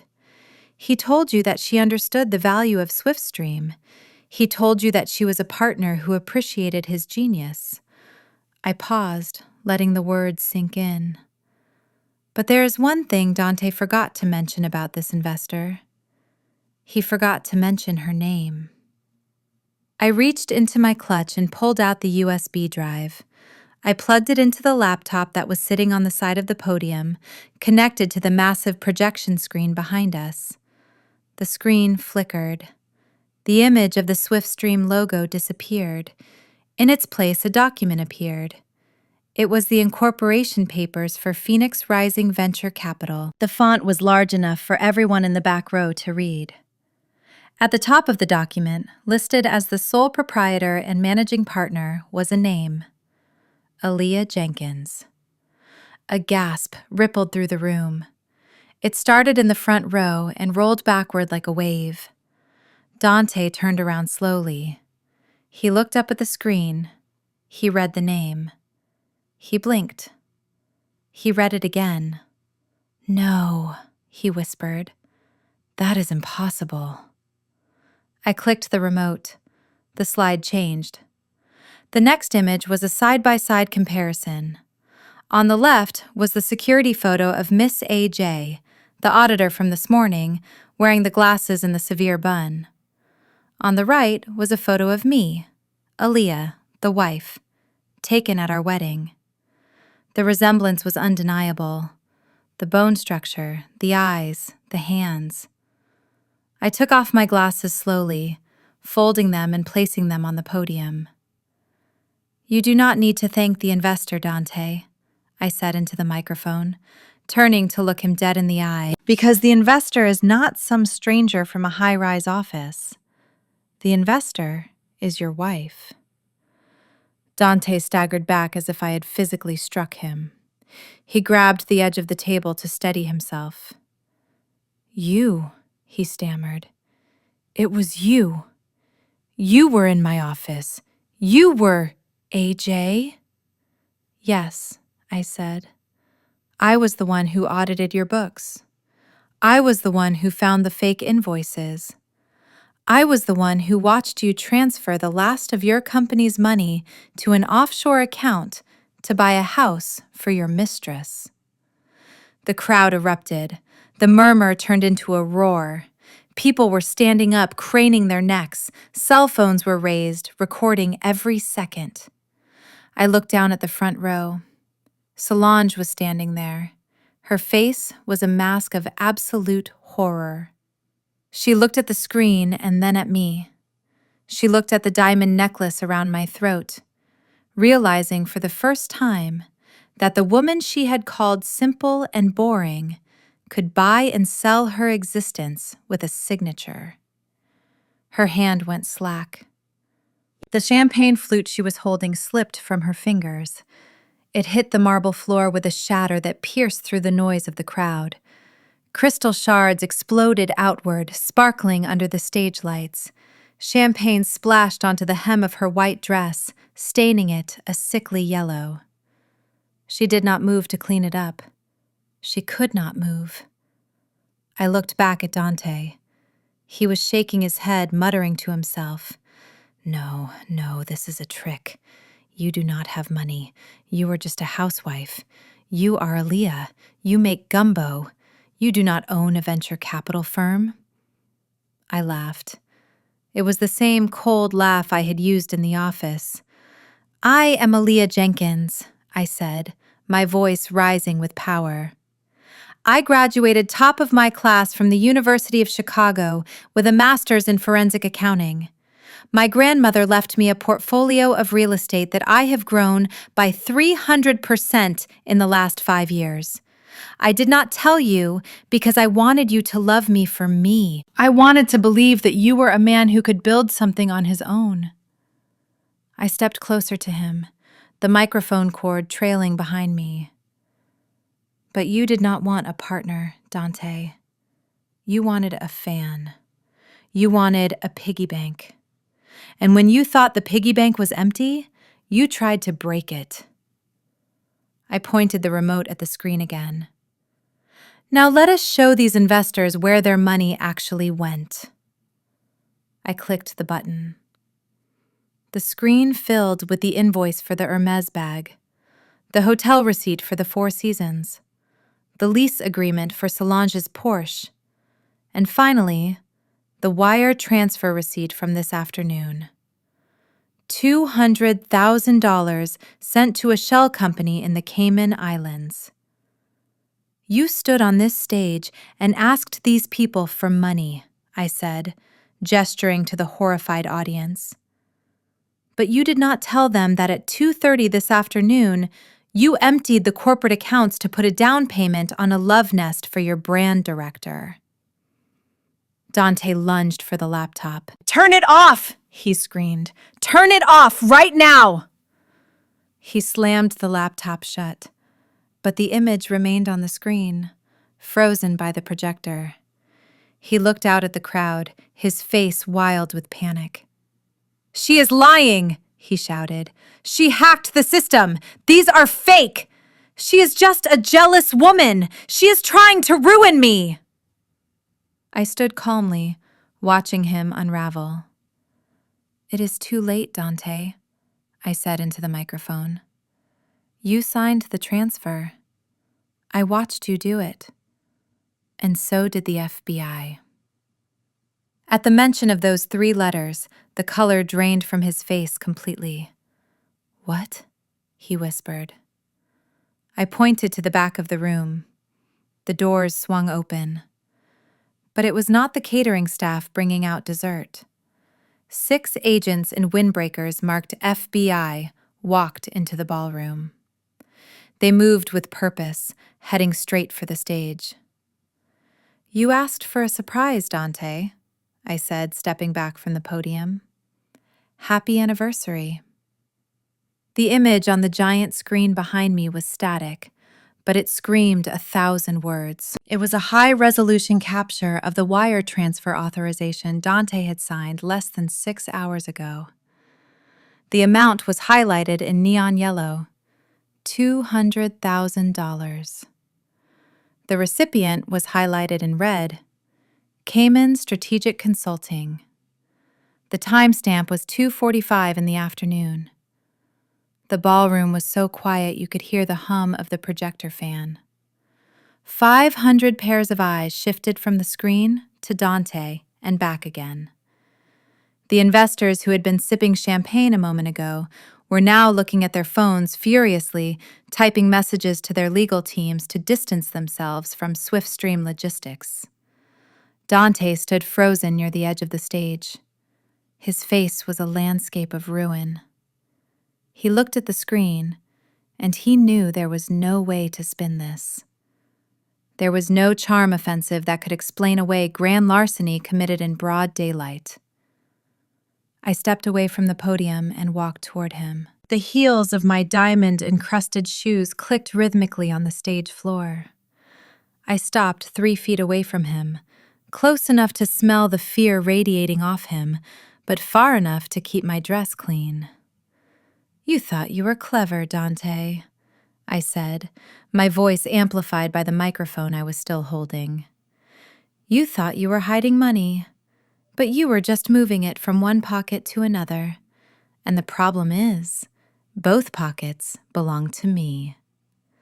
Dante shook his head, his eyes wild. "What do you mean?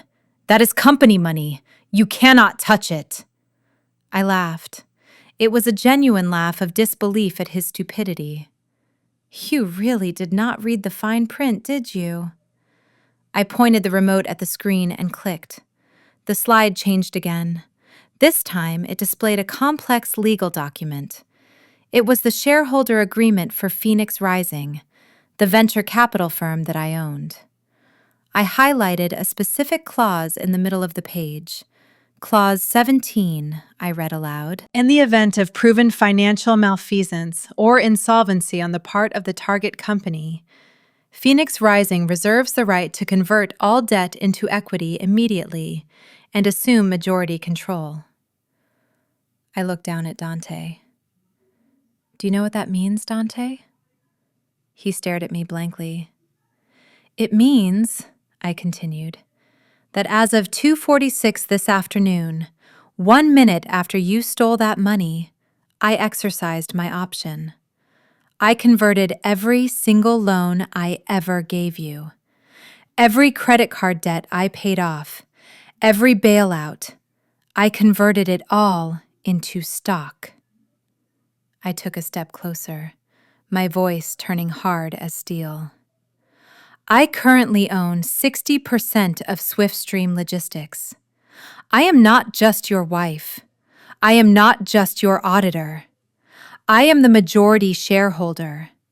I am the chairman of the board. I am the owner." Dante's knees buckled slightly. He reached out to grab Solange's arm for support, but she pulled away from him, looking at him with pure disgust. "And as the majority owner," I continued, "I have some administrative changes to make, effective immediately." I turned to face the crowd, raising my chin. "Dante Brooks," I said, my voice booming, "you are hereby relieved of your duties as CEO for cause. You are fired. You are banned from the premises, and you are personally liable for every cent you stole." The crowd gasped. I saw a few people actually applaud in the back. But I was not done. I turned my gaze to the front row, where Connor stood, looking like he wanted to dissolve into the carpet. He was clutching his leather folio, his knuckles white. "Mr. Walsh," I said, addressing him directly. Connor flinched. "I played the recording of our conversation from this morning," I said. "The one where you admitted to using a template for the contracts and then used racial slurs against an auditor." Connor opened his mouth to protest, but I cut him off. "I sent that recording to the Illinois Bar Association an hour ago," I said, "along with a copy of the illegal non-compete clauses you drafted. I also sent it to the partners at the law firm where you claim to work part-time." Connor dropped his folio. It hit the floor with a dull thud. "You will be receiving a notice of disbarment within the week," I continued. "You are done practicing law, Connor. The only court you will be seeing in the future is the one where you are the defendant." Connor slumped into a chair, burying his face in his hands. Finally, I turned my eyes to Tasha. She was standing next to her mother, looking defiant but scared. She was clutching her fake Louis Vuitton bag, trying to look unbothered. "Tasha," I said softly. "What do you want?" she snapped, her voice shrill and trembling. "You cannot fire me. I do not work for you." "No, you do not," I agreed. "You have never worked a day in your life. But we need to talk about transportation." I pointed to the screen one last time. An image appeared of a white Range Rover, the one she had been bragging about, the one she was supposed to pick up today. "The deposit for this vehicle was paid using the company account," I explained. "That makes it company property.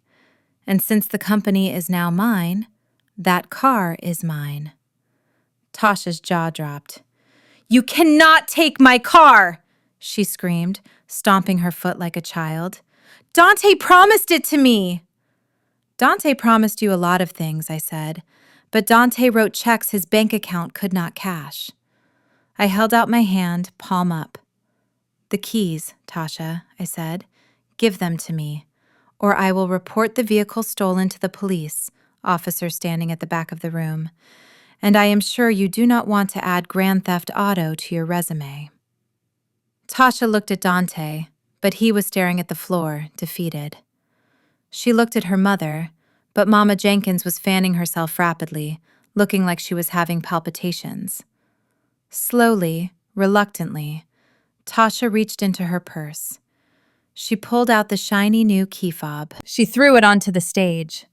It skidded across the floor and stopped at my feet. "Thank you," I said. "I will have it detailed and sold to recoup some of the losses your brother caused." I looked at them. The dynasty of the Brooks family. The mother who threw wine. The sister who demanded handouts. The brother-in-law who was a bigot. And the husband who was a thief. They were all broken. They were stripped of their pretenses, their arrogance, and their power. I looked at Solange. She was the only one I had not addressed directly. She was standing there in her wine-stained dress, shivering. "And Solange?" I said. She looked up, her eyes filled with tears. "I do not have anything to say to you," I said simply. "You are just a line item I deleted. You can keep the fake necklace. It suits you." I turned back to the audience.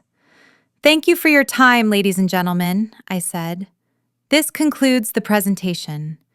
Swiftstream Logistics is now under new management, and the bar is open." I dropped the microphone.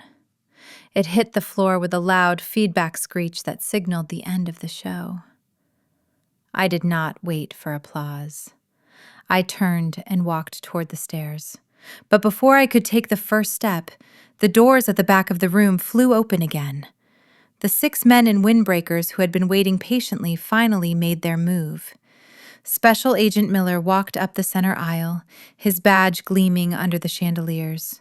He walked straight past Tasha, straight past Connor, and stopped in front of Dante. "Dante Brooks," he said, his voice carrying without a microphone. "You are under arrest for wire fraud, embezzlement, and conspiracy to commit money laundering." He pulled a pair of metal handcuffs from his belt. "Turn around and place your hands behind your back." Dante looked at me one last time. His eyes were red, his face puffy. "Aaliyah," he croaked. "Please, do something." I looked at him. I adjusted the 5-carat diamond on my neck. "I did do something, Dante," I said. "I audited you." Agent Miller snapped the cuffs on Dante's wrists. The sound of the metal ratcheting shut was the sweetest sound I had ever heard. Another agent moved toward Solange. "Solange Williams," he said. "You are also under arrest as a co-conspirator. We have evidence of your involvement in the shell companies." Solange screamed. It was a high-pitched primal sound. "No, no, it was him!" she shrieked, pointing at Dante with her manicured finger. "He made me do it! I did not know! I just signed the papers! He told me it was legal!" "Tell it to the judge, ma'am," the agent said, spinning her around and cuffing her hands behind her back. The scene was chaos.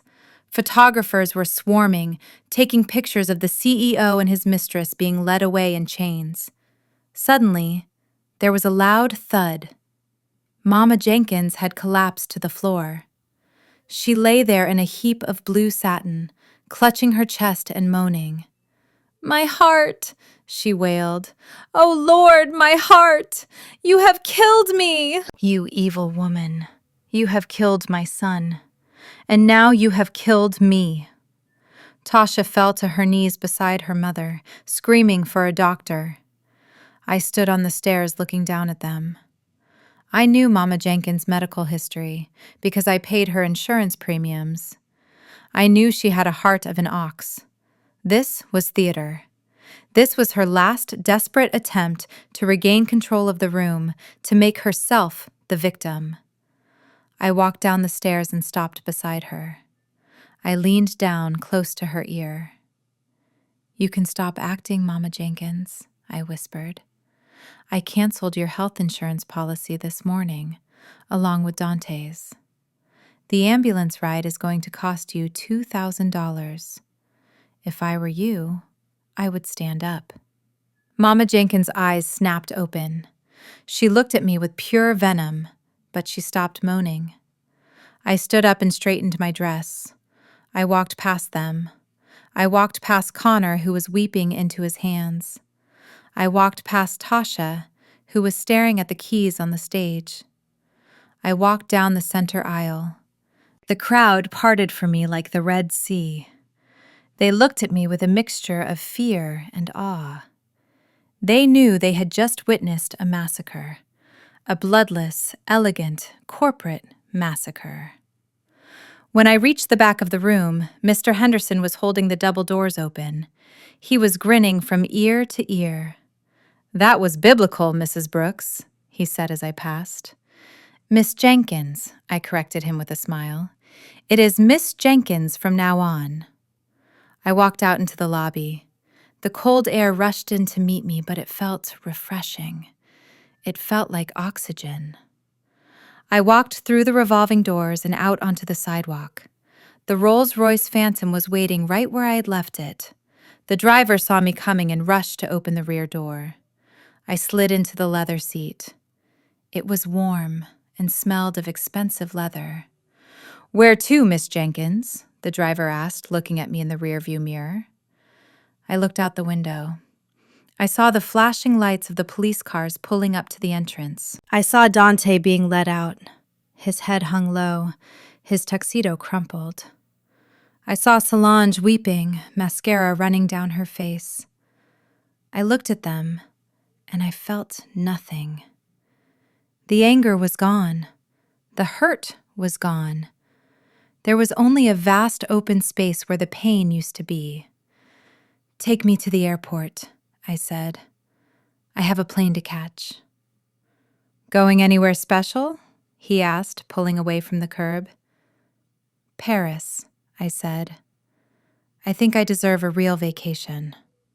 Alone." I leaned back in the seat and watched the Ritz-Carlton fade into the distance. I reached up and touched the diamonds at my throat. They were cold, but my heart was warm. Dante had said he did it all for his family. He was right. He had forced me to find the strength I didn't know I had. He had forced me to reclaim my name, my fortune, and my self-respect. I looked at my reflection in the dark window. "I saved my family," I whispered to the woman in the glass. "I saved myself." And as the car sped onto the highway, leaving the wreckage of my old life behind in the snow, I knew one thing for certain. The next time a man told me I was boring, I would not argue. I would just smile. Because now I knew exactly what I was capable of. And that was the most dangerous secret of all. If you enjoyed this story of justice served cold, please hit the like button and subscribe to the channel. Let me know in the comments if you have ever had to remind someone exactly who you are. Until next time, stay sharp, stay strong, and never let anyone write your story for you.